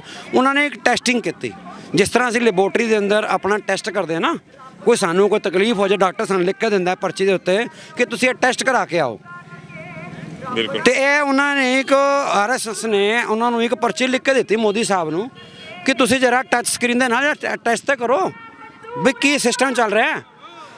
ਇਹਨਾਂ ਨੇ ਆਪਣਾ ਕਾਂਡ ਕਰਾਇਆ, ਆਪਣੇ ਹੀ ਗੋਦਰਾ ਕਾਂਡ ਕਰਾਇਆ, ਪਹਿਲੇ ਆਪਣੇ ਹੀ ਬੰਬ ਮਰਵਾਏ। ਉਹ ਬੰਬਣਾ ਦੀ ਆੜ ਦੇ ਵਿੱਚ ਇਹਨਾਂ ਨੇ ਫਿਰ ਕੀ ਕੀਤਾ, ਮੁਸਲਮਾਨਾਂ ਦਾ ਕਾਂਡ ਕੀਤਾ। ਮੁਸਲਮਾਨਾਂ ਦਾ ਕਾਂਡ ਕਰਨ ਤੋਂ ਬਾਅਦ ਵੀ ਠੰਡੇ ਨਹੀਂ ਪਏ, ਫਿਰ ਇਹਨਾਂ ਨੇ ਦਲਿਤ ਨੂੰ ਕੁੱਟਿਆ, ਦਲਿਤ ਨੂੰ ਇੰਨਾ ਕੁੱਟਿਆ, ਉਹਨੂੰ ਦਬਾਇਆ, ਉਤੋਂ ਵੀ ਇਹਨਾਂ ਦੇ ਚੈਨ ਨਹੀਂ ਪਈ। ਫਿਰ ਹੁਣ ਇਹਨਾਂ ਨੇ ਚੈੱਕ ਕਰਨਾ ਸੀਗਾ ਕਿ ਹੁਣ ਸਿੱਖ ਜਿਉਂਦਾ ਹੈ ਜਾਂ ਨਹੀਂ, ਲੇਕਿਨ ਇਹਨਾਂ ਨੇ ਸੋਚਿਆ ਸੀਗਾ ਕਿ ਸਿੱਖ ਮਰ ਗਿਆ। ਸਿੱਖੀ ਮਰ ਗਈ ਏ। ਕਿਵੇਂ ਮਰ ਗਈ ਏ? ਕਿਉਂਕਿ ਪੰਜਾਬ ਤੇ ਅਸੀਂ ਨਸ਼ੇੜੀ ਕਰਤਾ। ਬਾਕੀ ਜਿਹੜਾ ਪੰਥ ਸੀਗਾ ਪਹਿਲੇ 12 ਮਿਸਲਾਂ ਸੀਗਾ, ਆਪਾਂ ਪਤਾ ਨਹੀਂ 12000 ਮਿਸਲਾਂ ਚ ਵੰਡਤਾ। ਬਾਪੂ ਉਹ ਭੁੱਲ ਗਏ ਸੀ ਨਾ ਜਦੋਂ ਸਿੱਖ ਸਾਰੇ ਖਤਮ ਕਰਦੇ ਸੀ, ਉਦੋਂ ਵੀ ਗਰਜਾ ਸਿੰਘ ਬੋਤਾ ਸਿੰਘ ਚੁੰਗੀ ਲਾ ਕੇ ਬਹਿ ਗਏ ਸੀ। ਭਾਈ ਸਾਹਿਬ ਮੈਂ ਤੁਹਾਨੂੰ ਉਹੀ ਗੱਲ ਕਰ ਰਿਹਾ, ਲੇਕਿਨ ਇਹਨਾਂ ਨੂੰ ਭੁਲੇਖਾ ਉਹ ਇਹਨਾਂ ਦਾ ਦੂਰ ਹੋ ਗਿਆ ਅੱਜ। ਕਿਵੇਂ? ਇਹਨਾਂ ਨੇ ਕਿਸਾਨ ਮੋਰਚੇ ਦੀ ਆੜ ਦੇ ਵਿੱਚ ਇਹਨਾਂ ਨੇ ਸਿੱਖੀ ਦੀ ਸਪਿਰਿਟ ਚੈੱਕ ਕਰਨੀ ਚਾਹੀਦੀ। ਸਾਨੂੰ ਅੱਤਵਾਦੀ ਕਿਹਾ, ਸਾਨੂੰ ਵੱਖਵਾਦੀ ਕਿਹਾ। ਅੱਜ ਹਰ ਬੱਚਾ ਚਾਹੇ ਉਹ ਹਿੰਦੂ ਹੈ, ਮੁਸਲਮਾਨ ਹੈ, ਸਿੱਖ ਹੈ, ਈਸਾਈ ਹੈ, ਮੈਂ ਕਹਿੰਦਾ ਭਾਵੇਂ ਕੋਈ ਕੁੜੀ ਹੈ, ਭਾਵੇਂ ਕੋਈ ਔਰਤ ਹੈ, ਕਹਿੰਦੀ ਹੈ ਮੈਂ ਅੱਤਵਾਦੀ ਹਾਂ। ਬਿਲਕੁਲ। ਮੈਂ ਅੱਤਵਾਦੀ ਬਣਨਾ ਚਾਹੁੰਦੀ ਹਾਂ। ਇੱਦਾਂ ਦੀ ਇਹਨਾਂ ਕੋਲ ਕਿਸੇ ਕੋਲ ਕੋਈ ਜਵਾਬ ਨਹੀਂ ਹੈ। ਲੇਕਿਨ ਅਗਰ ਇਹ ਚਾਹੁੰਦੇ ਨੇ ਨਾ ਹਿੰਦੂ ਰਾਸ਼ਟਰ ਕੋਸ਼ਿਸ਼ ਕਰਨਾ, ਇਹ ਮਨਸੂਬਾ ਔਰੰਗਜ਼ੇਬ ਦਾ ਵੀ ਇਹੋ ਸੀ। ਉਹ ਵੀ ਇਹੀ ਚਾਹੁੰਦਾ ਸੀਗਾ ਕਿ ਮੈਂ ਅੱਲਾਹੂ ਦਾ ਨਾਰਾ ਲਗਾਵਾਂਗਾ, ਲੇਕਿਨ ਮਹਾਰਾਜ ਨੇ ਐਸੀ ਖੇਡ ਵਰਤਾਈ, 1.25 लाख से एक लड़ाऊं तबे गोविंद सिंह ਨਾਮ ਕਹਾऊं। ਮੈਂ ਆਹੀ ਕਹਾਂਗਾ ਕਿ ਆ ਇੱਧਰ ਨਿਹੰਗ ਸਿੰਘ ਵੀ ਖੜੇ ਆ ਸਾਡੇ ਨਾਲ। ਹੁਣ ਆ ਸ਼ਸਤਰ ਜਿਹੜੇ ਪਾਏ ਆ, ਇਹ ਸਾਡੀ ਜਾਗੀਰ ਆ, ਸਾਡੇ ਬਾਪੂ ਨੇ ਸਾਨੂੰ ਦਿੱਤੀ ਆ, ਸਾਡੇ ਕਕਾਰ ਸਾਡੇ ਨਾਲ ਨੇ। ਹੁਣ ਸ਼ਸਤਰ ਅਸੀਂ ਛੋਟੇ ਪਾਈਏ, ਵੱਡੇ ਧਾਰਨ ਕਰੀਏ, ਸ਼੍ਰੀ ਸਾਹਿਬ ਅਸੀਂ ਵੱਡੀ ਰੱਖੀਏ, ਛੋਟੀ ਰੱਖੀਏ, ਉਹ ਸਾਡੀ ਮਰਜ਼ੀ ਹੈ। ਨਿਹੰਗ ਸਿੰਘ ਜਥੇਬੰਦੀਆਂ ਕੋਲ ਤਾਂ ਵੈਸੇ ਹੀ ਸ਼ਸਤਰ ਕੋਈ ਕਿਸੇ ਪਾਸੇ ਕੋਈ ਘਾਟ ਨਹੀਂ ਹੁੰਦੀ, ਪਰ ਇੱਦਾਂ ਦੇ ਨੌਜਵਾਨ ਨੂੰ ਦੇਖ ਕੇ ਜੇ ਉਹਨਾਂ ਨੇ ਸ਼੍ਰੀ ਸਾਹਿਬ ਟੰਗੀ ਆ ਜਾਂ ਬਰਛਾ ਟੰਗਿਆ ਆ, ਜੇ ਗੋਦੀ ਮੀਡੀਆ ਇਹ ਦਿਖਾਉਂਦਾ ਕਿ ਅੱਤਵਾਦੀ ਆ ਗਏ, ਵੱਖਵਾਦੀ ਆ ਗਏ, ਤਾਂ ਫਿਰ ਮੈਂ ਇਹ ਗੱਲ ਜ਼ਰੂਰ ਕਹਾਂਗਾ ਹਲੇ ਤੱਕ ਤਾਂ ਅਸੀਂ ਗੁਰੂ ਦੇ ਭਾਣੇ 'ਚ ਸਿਦਕ ਤੇ ਚੱਲ ਰਹੇ ਹਾਂ। ਹਲੇ ਤੱਕ ਤਾਂ ਅਸੀਂ ਮੰਗਾ ਮਨਵਾਉਣ ਦੀ ਗੱਲ ਕਰ ਰਹੇ ਹਾਂ, ਆਪਣੇ ਹੱਕ ਲੈਣ ਦੀ ਗੱਲ ਕਰ ਰਹੇ ਹਾਂ। ਪਰ ਅਗਰ ਤੁਸੀਂ ਆਪਣਾ ਇਹ ਅੜੀਅਲ ਰਵੱਈਆ ਨਾ ਛੱਡਿਆ ਤਾਂ ਇਹ ਸਾਡਾ ਸਿਧਾਂਤ ਸਾਡੇ ਗੁਰੂ ਦਾ ਦਿੱਤਾ ਆ ਕਿ ਪਿਆਰ ਸਤਿਕਾਰ ਨਾਲ ਜੋ ਵੀ ਆਂਦਾ ਜਾਂਦਾ ਆ, ਦੇਗ ਨਾਲ ਸਵਾਗਤ ਹੁੰਦਾ ਆ। ਆਕੜ ਹੰਕਾਰ ਨਾਲ ਜਿਹੜਾ ਆਂਦਾ ਆ, ਫਿਰ ਤੇਗ ਨਾਲ ਸਵਾਗਤ ਹੁੰਦਾ ਆ। ਜੋ ਲੈ ਹੈ ਨਿਜ ਬਲ ਸੇ ਲੈ ਹੈ, ਨਹੀਂ ਤੇ ਫਿਰ ਸਾਨੂੰ ਲੈਣਾ ਵੀ ਆਂਦਾ। ਅਗਰ ਸਾਨੂੰ ਸ਼ਹਾਦਤਾਂ ਦੇਣੀਆਂ ਆਉਂਦੀਆਂ ਨੇ ਨਾ, ਤੇ ਸਾਨੂੰ ਸੱਚੇ ਪਾਤਸ਼ਾਹ ਦੀ ਕਿਰਪਾ ਨਾਲ ਫਿਰ ਲੈਣਾ ਵੀ ਆਂਦਾ। ਔਰ ਇਹਨਾਂ ਨੂੰ ਸਭ ਪਤਾ ਹੈ ਕਿ ਬਾਬਾ ਬਘੇਲ ਸਿੰਘ ਦੇ ਟਾਈਮ ਦੇ ਉੱਤੇ, ਉਸ ਟਾਈਮ ਦੇ ਉੱਤੇ ਸਾਰੀ 12 ਮਿਸਲਾਂ ਇਕੱਠੀਆਂ ਹੋ ਕੇ ਇਹ ਜਿਹੜਾ ਮੋਰੀ ਗੇਟ ਹੈ ਨਾ, ਮੋਰੀ ਗੇਟ, ਇਹ ਮੋਰੀ ਕਰਕੇ ਅੰਦਰ ਵੜ ਸਕਦੀਆਂ ਨੇ। ਤੇ ਇਹ ਮੋਦੀ ਸਾਹਿਬ ਤੁਸੀਂ ਜਿਹੜਾ ਕਿਲਾ ਬਣਾ ਰਹੇ ਨਾ ਹਿੰਦੂ ਰਾਸ਼ਟਰ ਦਾ, ਇਹ ਉਹਦੇ 'ਚ ਵੀ ਮੋਰੀ ਕਰਨ ਨੂੰ ਤਿਆਰ ਬਰ ਤਿਆਰ ਖੜੀ ਹੈ। ਜੋ ਲੈ ਹੈ ਲਿਜ ਬਨ ਸੇ ਲੈ, ਰਾਜ ਨਾ ਚਾਹੂੰ ਮੁਕਤ ਨਾ ਚਾਹੂੰ, ਮਨ ਪ੍ਰੀਤ ਚਰਨ ਕਮਲਾਰੇ। ਸਾਡਾ ਚਿੱਤ ਸਾਡੇ ਚਰਨਾਂ ਦੇ ਮਾਰੇ ਦੇ ਚਰਨਾਂ ਨਾਲ ਜੁੜਿਆ। ਤੁਸੀਂ ਸਾਡੀ ਪ੍ਰੀਖਿਆ ਨਾ ਲਵੋ, ਅਸੀਂ ਸ਼ਹਾਦਤਾਂ ਦੇਣ ਨੂੰ ਅੱਜ ਵੀ ਤਿਆਰ ਖੜਿਆ। ਮਨੁੱਖਤਾ ਨੂੰ ਬਚਾਉਣ ਵਾਸਤੇ ਹਮੇਸ਼ਾ ਅਗਰ ਕੋਈ ਅੱਗੇ ਆਇਆ ਤੇ ਖਾਲਸਾ ਸੋਏ ਜੋ ਲੜੇ ਨੇ ਤੇ ਜੰਗ, ਅਸੀਂ ਉਹ ਜੰਗ ਲੜਨ ਨੂੰ ਤਿਆਰ ਖੜੇ ਆ। ਤੁਸੀਂ ਸਾਡੀਆਂ ਜਿੰਨੀਆਂ ਵੀ ਤੁਸੀਂ ਸਾਡੀਆਂ ਸਬਰ ਦੇ ਬੰਦ ਜਿਸ ਦਿਨ ਟੁੱਟ ਗਏ, ਤੇ ਮੋਦੀ ਸਾਹਿਬ ਤੁਹਾਡੀਆਂ ਵਰਗੀਆਂ ਜਿੰਨੀਆਂ ਵੀ ਹੈ ਕੁੱਤੇ, ਜਿਹੜੇ ਕੁੱਤੇ ਨੇ, ਕਿਹੜੇ ਕੁੱਤੇ ਨੇ ਇਹ? ਉਹ ਨੇ ਰਾਜੇਸ਼ੀ ਮੁਕੱਦਮ ਕੁੱਤੇ, ਰਾਜੇ ਪਾਪ ਕਮਾਉਂਦੇ ਉਲਟੀ ਵਾਲ ਖੇਤ ਕੋ ਖਾਈ। ਤੁਸੀਂ ਉਹ ਰਾਜੇ ਹੋ। ਕੁੱਤਾ ਰਾਜ ਬਹਾਲੀਏ ਤੋ ਚੱਕੀ ਚੱਟੇ। ਤੁਹਾਨੂੰ ਜਿਹੜੇ ਕੁੱਤਿਆਂ ਨੂੰ ਅਸੀਂ ਸਿੰਘਾਸਨ 'ਤੇ ਬਿਠਾਤਾ ਨਾ, ਇਹ ਬਹੁਤ ਵੱਡੀ ਗਲਤੀ ਹੋਈ ਮਨੁੱਖਤਾ ਕੋਲੋਂ। ਲੇਕਿਨ ਮਨੁੱਖਤਾ ਨੂੰ ਸਮਝ ਆ ਚੁੱਕੀ ਹੈ ਕਿ ਤੁਸੀਂ ਚੱਕੀ ਚੱਟਣਾ ਨਹੀਂ ਛੱਡਿਆ। ਤੁਸੀਂ ਅੰਬਾਨੀਆਂ ਦੀ, ਅਡਾਨੀਆਂ ਦੀ, ਤੇ ਅੰਬਾਨੀਆਂ ਅਡਾਨੀਆਂ ਨੇ ਵਾਲਮਾਰਟ, ਬਿਲ ਗੇਟਸ ਅਤੇ ਬਾਹਰਲੀ ਕੰਪਨੀਆਂ, ਈਸਟ ਇੰਡੀ ਕੰਪਨੀਆਂ ਦੀ ਚਾਕਰੀ ਕੋ ਕਰਦੇ ਨੇ। ਅੰਗਰੇਜ਼ਾਂ ਨੇ ਹੀ ਅੱਜ ਦੀ, ਉਹ ਵੀ ਉਹਨਾਂ ਨੇ ਹੀ ਆ ਕੇ ਇੱਥੇ ਰਾਜ ਕਰਨਾ। ਇਹ ਸਾਰਾ ਕਾਰਪੋਰੇਟ ਸੈਕਟਰ ਉਹਨਾਂ ਦੇ ਅਧੀਨ ਹੈ। ਜਿਸ ਤਰ੍ਹਾਂ ਇਹਨਾਂ ਨੇ ਕੁੱਤੇ ਬੈਠੇ ਨੇ ਸਿੰਘਾਸਨ ਦੇ ਉੱਤੇ ਅੱਜ, ਤੇ ਜਿਹੜੇ ਕੁੱਤੇ ਸਿੰਘਾਸਨ 'ਤੇ ਬੈਠਦੇ ਨਾ, ਉਹਨਾਂ ਦੀ ਇੱਕ ਆਦਤ ਹੁੰਦੀ ਹੈ, ਉਹ ਚੱਕੀ ਚੱਟਣਾ ਨਹੀਂ ਛੱਡਦੇ। ਤੇ ਅੱਜ ਸਾਨੂੰ ਪਤਾ ਲੱਗ ਚੁੱਕਾ ਹੈ ਕਿ ਇਹ ਸ਼ੇਰ ਉੱਤੇ ਜਿਹੜੀ ਕਿ ਨਾਮ ਖੋਤੇ ਉੱਤੇ ਖੇਰ ਦੀ ਖੱਲ ਪਾਈ ਸੀ, ਉਹ ਤਾਂ ਲੈ ਚੁੱਕੀ ਹੈ। ਇਹ ਖੋਤੇ ਨੇ ਖੋਤੇ, ਇਹ ਸ਼ੇਰ ਨਹੀਂ ਹੈ। ਇਹ ਕਹਿੰਦੇ ਸੀ ਅਸੀਂ ਅੱਛੇ ਦਿਨ ਲੈ ਕੇ ਆਵਾਂਗੇ, ਅਸੀਂ ਇੱਥੇ ਕੀ ਨਾਮ ਹੈ ਕਾਂਗਰਸ ਮੁਕਤ ਅਸੀਂ ਭਾਰਤ ਬਣਾਵਾਂਗੇ। ਲੇਕਿਨ ਅੱਜ ਦੇਖੋ ਜੋ ਕਾਂਗਰਸ ਨੇ ਕੀਤਾ, ਜੋ ਕਾਂਗਰਸ ਨੇ ਘਾਣ ਕੀਤੇ ਮਨੁੱਖਤਾ ਦੇ, ਸਿੱਖੀ ਦਾ ਘਾਣ ਕਰਿਆ, ਇਹ ਵੀ ਉਹੀ ਉਸੀ ਪੋਜੀਸ਼ਨ ਤੇ ਚੱਲ ਰਹੇ ਨੇ। ਲੇਕਿਨ ਮੈਂ ਤੁਹਾਨੂੰ ਇੱਕ ਗੱਲ ਦੱਸਣਾ ਚਾਹੁੰਦਾ ਵਾਂ, ਇਹ ਜਿੰਨੀ ਮਰਜ਼ੀ ਕੋਸ਼ਿਸ਼ਾਂ ਕਰ ਲੈਣ ਨਾ ਤੇ ਕਦੀ ਹਿੰਦੂ ਰਾਸ਼ਟਰ ਬਣਾ ਸਕਣਗੇ। ਇਹ ਵਨ ਨੇਸ਼ਨ ਦੀ ਆੜ ਦੇ ਵਿੱਚ ਜਿਹੜਾ ਹਿੰਦੂ ਰਾਸ਼ਟਰ ਬਣਾਉਣਾ ਚਾਹੁੰਦੇ ਨੇ, ਇਹਨਾਂ ਦੇ ਮਨਸੂਬੇ ਕਦੀ ਜ਼ਿੰਦਗੀ 'ਚ ਕਾਮਯਾਬ ਨਹੀਂ ਹੋਣਗੇ। ਕਿਉਂ? ਕਿਉਂਕਿ ਖਾਲਸਾ ਬੈਠਾ ਹੈ। ਖਾਲਸਾ, ਅਸੀਂ ਖਾਲਿਸਤਾਨੀ ਨਹੀਂ, ਅਸੀਂ ਖਾਲਸੇ। ਖਾਲਸੇ ਕੌਣ? ਜਿਹੜੇ ਕਿ ਪੂਰੇ ਵਰਲਡ ਦੇ ਉੱਤੇ ਅਸੀਂ ਰੋਜ਼ ਅਰਦਾਸ ਕਰਦੇ ਹਾਂ, ਰਾਜ ਕਰੇਗਾ ਖਾਲਸਾ, ਆਕੀ ਰਹੇ ਨਾ ਕੋਏ। ਉਹ ਖਾਲਸਾ ਕੌਣ ਹੈ? ਉਹ ਬਾਬਾ ਫਰੀਦ ਜੀ, ਉਹ ਬਾਬਾ ਫਰੀਦ ਜੀ ਵੀ ਖਾਲਸਾ, ਉਹ ਬਾਬਾ ਕਬੀਰ ਜੀ ਵੀ ਖਾਲਸਾ, ਉਹ ਬਾਬਾ ਕੇ ਨਾਮ ਹੈ ਕਿ ਨਾਮ ਹੈ ਨੰਦ ਲਾਲ ਜੀ ਵੀ ਖਾਲਸਾ, ਨਾਮਦੇਵ ਜੀ ਵੀ ਖਾਲਸਾ। ਇਹ ਸਰਸੀ ਅਸੀਂ ਗੁਰੂ ਗ੍ਰੰਥ ਸਾਹਿਬ ਜੀ ਨੂੰ ਅਸੀਂ ਆਪਣਾ ਜਿਹੜਾ ਗੁਰੂ ਮੰਨਿਆ ਨਾ, ਉਹ ਸਾਡੇ ਉਹ ਮਹਾਰਾਜ ਗੁਰੂ ਕਿਵੇਂ ਨੇ? ਉਹ ਕੋਈ ਕਾਗਜ਼ ਨਹੀਂ, ਅਸੀਂ ਕਿਸੇ ਕਾਗਜ਼ ਨੂੰ ਮੱਥਾ ਨਹੀਂ ਟੇਕਦੇ, ਅਸੀਂ ਕਿਸੇ ਅੱਖਰ ਨੂੰ ਮੱਥਾ ਨਹੀਂ ਟੇਕਦੇ। ਉਹਦੇ 'ਚ ਕੀ ਹੈ? ਗਿਆਨ। ਅਸੀਂ ਗਿਆਨ ਨੂੰ ਮੱਥਾ ਟੇਕਦੇ ਹਾਂ, ਅਸੀਂ ਗਿਆਨ ਦੇ ਪੁਜਾਰੀ ਹਾਂ। ਸਾਡਾ ਗੁਰੂ ਕੌਣ ਹੈ? ਸ਼ਬਦ ਗੁਰੂ, ਸੁਰਤ ਤੁਨ ਚੇਲਾ। ਤੇ ਮੋਦੀ ਸਾਹਿਬ ਤੁਸੀਂ ਸਾਡੀ ਪ੍ਰੀਖਿਆ ਨਾ ਲਵੋ, ਕਿਉਂਕਿ ਅਸੀਂ ਜਵਿੰਦੜੇ ਮੋਇਆ। ਸਾਨੂੰ ਮਹਾਰਾਜ ਨੇ ਸਿਖਾਇਆ ਜੋ ਲੈ ਹੈ ਨਿਜਬਲ ਸੇ ਲੈ, ਅਸੀਂ ਨਿਜਬਲ ਤੋਂ ਲੈਣਾ ਸਿੱਖਿਆ। ਕਿਉਂ? ਸਾਨੂੰ ਸੱਚੇ ਪਾਤਸ਼ਾਹ ਨੇ ਪਹਿਲੇ ਮਰਨਾ ਸਿਖਾਇਆ, ਪਹਿਲਾ ਮਰਨ ਕਬੂਲ, ਜੀਵਨ ਕੀ ਛੜਾਸ ਹੋ ਸਭਨਾ ਕੀ ਰੇਣੁਕਾ ਤੋ ਆਓ ਹਮਾਰੇ ਪਾਸ। ਅਸੀਂ ਉਸ ਪੋਜੀਸ਼ਨ ਦੇ ਮਾਲਕ ਹਾਂ। ਸਾਨੂੰ ਸੱਚੇ ਪਾਤਸ਼ਾਹ ਨੇ ਸਾਨੂੰ ਮਰਨਾ ਸਿਖਾਇਆ। ਤੂੰ ਸਾਨੂੰ ਕੀ ਮਾਰੇਗਾ? ਅਸੀਂ ਤੇ ਜਿੰਦੇ ਸ਼ਹੀਦ ਹਾਂ, ਜਿੰਦੇ ਸ਼ਹੀਦ। ਤੂੰ ਅਗਰ ਆ ਕੇ ਸਾਡੇ ਅੱਜ ਤੂੰ ਇੱਕ ਵਾਰੀ ਖੋਲ ਦੇ, ਤੂੰ ਇੱਕ ਵਾਰੀ ਸ਼ੱਦਾ ਢਾਲਣ ਦੀ ਕੋਸ਼ਿਸ਼ ਕਰ, ਦੇਖ ਤੇਰੀ ਹਿੱਕ ਤੇ ਆ ਕੇ ਨਾ ਬੈਠੀਏ ਇਹ ਦਿੱਲੀ ਤੇ ਬਿੱਲੀ ਜਿਸਲੇ ਮਰਜ਼ੀ ਤੇ ਜਿੱਤ ਸਕਦੇ ਆ। ਬੋਲੇ ਸੋ ਨਿਹਾਲ, ਸਤਿ ਸ੍ਰੀ ਅਕਾਲ। ਤੇ ਇਹ ਜਜ਼ਬਾ ਆ ਸਿੱਖ ਕੌਮ ਦਾ, ਇਹ ਜਜ਼ਬਾ ਆ ਉਹਨਾਂ ਕਿਸਾਨਾਂ ਦਾ, ਇਹ ਜਜ਼ਬਾ ਆ ਹਰ ਉਸ ਇਨਸਾਨ ਦਾ ਜੋ ਵਾਕਈ ਹੀ ਦਿਲੋਂ ਇੱਜ਼ਤ ਕਰਦਾ ਹੈ ਅੰਨਦਾਤਾ ਦੀ, ਜੋ ਵਾਕਈ ਹੀ ਦਿਲੋਂ ਇਸ ਗੁਰੂਆਂ ਪੀਰਾਂ ਦੀ ਧਰਤੀ ਨਾਲ ਜੁੜਿਆ ਹੋਇਆ ਹੈ, ਜੋ ਧਰਮਾਂ ਤੋਂ ਉੱਤੇ ਉੱਠ ਕੇ ਸੋਚਦਾ ਹੈ। ਕਿਉਂਕਿ ਇਹ ਲੜਾਈ ਸਿੱਖ ਧਰਮ ਦੀ ਨਹੀਂ, ਇਹ ਹਿੰਦੂ ਧਰਮ ਦੀ ਨਹੀਂ, ਬੋਧੀਆਂ ਦੀ, ਜੈਨੀਆਂ ਦੀ ਨਹੀਂ, ਇਹ ਹਰ ਧਰਮ ਹਰ ਵਰਗ ਦੀ ਮਨੁੱਖਤਾ ਦੀ ਲੜਾਈ ਹੈ। ਤੇ ਜੇਕਰ ਇਸ ਲੜਾਈ ਨੂੰ ਗੋਦੀ ਮੀਡੀਆ ਅੱਜ ਦੀ ਤਰੀਕ ਦੇ ਵਿੱਚ ਕੋਈ ਵੀ ਹੋਰ ਰੰਗਤ ਦੇ ਕੇ ਪੇਸ਼ ਕਰਦਾ ਹੈ ਚੈਨਲਾਂ ਦੇ ਉੱਤੇ, ਤਾਂ ਉਹਨਾਂ ਨੂੰ ਚਪੇੜ ਮਾਰਨ ਵਾਸਤੇ ਅਸੀਂ ਹੈਗੇ ਆ ਤੇ ਆਵਾਮ ਹੈਗੀ ਹੈ। ਮੈਂ ਇਹੀ ਕਹਾਂਗਾ ਕਿਸਾਨ ਜਥੇਬੰਦੀਆਂ ਦੇ ਮੋਢਿਆਂ ਉੱਤੇ ਬਹੁਤ ਵੱਡੀ ਜ਼ਿੰਮੇਵਾਰੀ ਹੈ ਕਿ ਉਹ ਜਿਸ ਕਾਫਲੇ ਨੂੰ ਲੈ ਕੇ ਗਾਹਾਂ ਤੁਰੇ ਹੋਏ ਨੇ, ਮੱਥਾ ਕੇਂਦਰ ਨਾਲ ਆਇਆ ਆ, ਉਹ ਫਰਜ਼ ਆਪਣਾ ਬਾਖੂਬ ਨਿਭਾ ਲੈਣ।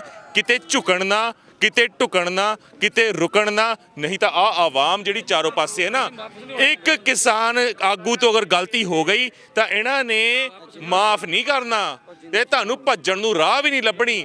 ਅੱਜ ਸਟੇਜਾਂ ਤੇ ਚੜ੍ਹ ਕੇ ਚਾਹੇ ਤੁਸੀਂ ਦਲੀਲਾਂ ਦੇ ਲਓ, ਚਾਹੇ ਤੁਸੀਂ ਵੱਡੇ ਵੱਡੇ ਤੰਜ ਕੱਸ ਲਓ, ਚਾਹੇ ਜਿੰਨੀ ਮਰਜ਼ੀ ਸਹਾਨੁਭੂਤੀ ਇਕੱਠੀ ਕਰ ਲਓ, ਜਿੰਨਾ ਮਰਜ਼ੀ ਭਰੋਸਾ ਇਹਨਾਂ ਸੰਗਤਾਂ ਨੂੰ ਦੇ ਦਿਓ, ਪਰ ਤੁਹਾਡੀ ਇੱਕ ਗਲਤੀ ਵੀ ਇਹ ਸੰਗਤਾਂ ਮਾਫ ਨਹੀਂ ਕਰਨ ਵਾਲੀਆਂ। ਇੱਕ ਭੈਣ ਵੀ ਨਾਲ ਖੜੀ ਹੈ, ਕਿੱਥੋਂ ਤੁਸੀਂ? ਕਹਾਂ ਸੇ ਹੋ ਆਪ? मैं केरला से आई हूँ। देखो आप भैन केरला तो आई है, तो आई थिंक स्लोगन भी है कोई आपके पास? खोलो जरा ये भी। अभी ये आपने आई थिंक केरला लैंग्वेज में ही लिखा हुआ है, तो यू शुड एक्सप्लेन दिस कि क्या ਇਹ ਹੈ ਹਿੰਦੁਸਤਾਨ, ਇਹ ਹੈ ਹਿੰਦੁਸਤਾਨ। और मोदी साहब ਤੁਸੀਂ ਜਿਹੜਾ ਹਿੰਦੁਸਤਾਨ ਬਣਾਉਣਾ ਚਾਹੁੰਦੇ ਹੋ ਨਾ, ਇਹ ਹਿੰਦੁਸਤਾਨ ਹੈ। क्या लिखा हुआ है ਸਾਨੂੰ बताइए। ਇਕੱਠਾ ਕਰਦਾ ਹੈ। वो एक ग्रुप है, वो solidarity to give solidarity to you guys किसान के लिए। मैं केरला से आई हूँ एंड इट्स रिटर्न कर्षक समरतिन ऐक्यदार्ढ्यम विच मीन्स किसान का स्ट्रगल के लिए solidarity from Kerala, love from Kerala. Good, very good.